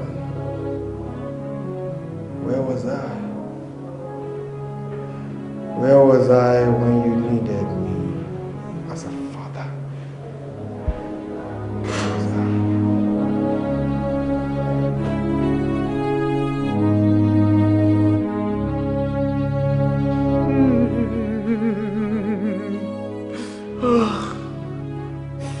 killed my own sister.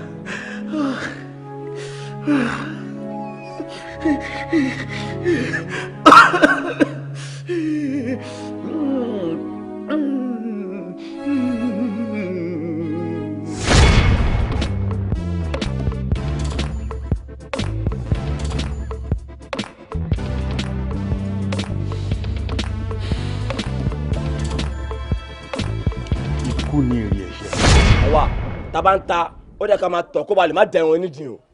Iṣẹ́ tá bá pọ̀ gbẹ̀rì kó iṣẹ́ ká máa pa máa wo bẹ́ẹ̀ ni. Ẹ wá nǹkan tá ṣe yẹn kò make sense ara kò make sense àtọ̀. Ẹ wá o àtijọ́ jẹ léréwé o àtijọ́ mu léréwé àtijọ́ kíni àtijọ́ fẹ́ léwé yóò bora. Kí ló ṣẹlẹ̀ gangan?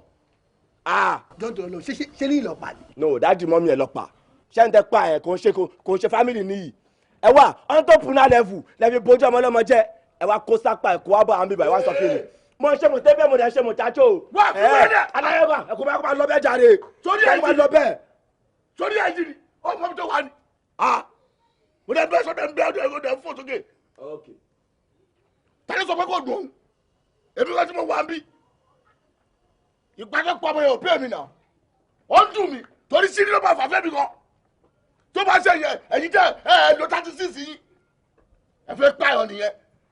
Ẹ ti pa nìyẹn. Ẹ ti wá filẹ̀ sínú yàrá. Ẹ wá jáde lọ. Sọ́mọ̀ kọ́ ṣẹ́ ni. Tó yẹ kẹ́ ti kún kẹ́ ti gé sí side by side kẹ́kọ̀ọ́ tó bọ́lé báyìí. Ẹ dẹ́ gbé wọn nílẹ̀. Ẹ wá ṣe bí wèrè. Ẹ wá mi ò fọ́ sí o. Ẹ wo ìtẹ̀sẹ̀ yẹn ṣe kò yá ọ ní fáwa. Ẹ dẹ̀ ń wò. Kọ̀dáàtì ló sọ̀dà. Ó ṣílẹ̀ sí ẹ̀ nà.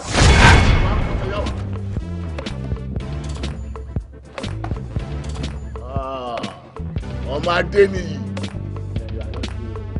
Irúmọlẹ̀ ti ń jẹ Indomie. Irúmọlẹ̀ olúkóbíkóbi kókó níbi tí kò ń gbà. Sàmúsàwé ẹgbẹ́. Mo mọ̀ pé ó dùn ẹ̀ gan. Èmi wọ́n ti ń bá àwọn wèrè yín wí tó lọ 36 wọn tó wọ́n ti máa fà sírí tó yẹ kó jọ̀dọ̀ tiẹ̀. Ọmọ adé nìyí.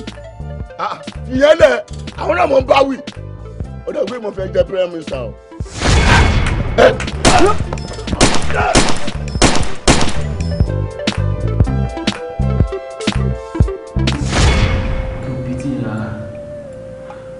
Ṣùgbọ́n ikú sí mi, ó dùn mí gan, gbogbo jẹ́ lójú mi. Nǹkan tó gbé mi lẹ́wọ̀n nìyẹn. I deserve to die. But they gave me life imprisonment. And that's why I've been in prison all these years. And I know. tó bá sunkún kan bí tí bá gbá ẹ ní ojú wàá kọlà ni. lóòótọ́ tó bá gbé mọ èyí tiẹ̀ tẹ́lẹ̀ mo tún ti wá èyí tiẹ̀ sìn mo èyí tiẹ̀ tẹ́lẹ̀ lọ mo tún ti wá èyí tiẹ̀ sìn láti èmi ìran mo pa láṣẹ ìlú ìdálábà as the CEO, Chief Executive Officer of this prison. Ó jẹun prison wọn. Gbogbo oúnjẹ tó bá ti gbé wá pátá fún ẹ, èmi ni màá máa jẹ. Hey! Sọmọ tó ń pè mọ́nàmọ́ná. Èmi ló máa pa mọ́nàmọ́ná ẹ̀. Odó. Idiot. This is so pathetic. But ẹ̀yin náà, ìbá ti tírò ara yín pa. Because tẹ́ bá ti tírò ara yín pa ni ọ̀rọ̀ yóò ní já síbi tó já sí yìí. Nísìnyí báyìí sí, ewu wọn tẹ̀ ń fèsì. Gbogbo ẹbí kẹsùn ìtìlẹ̀ yìí. I wish my mother was alive.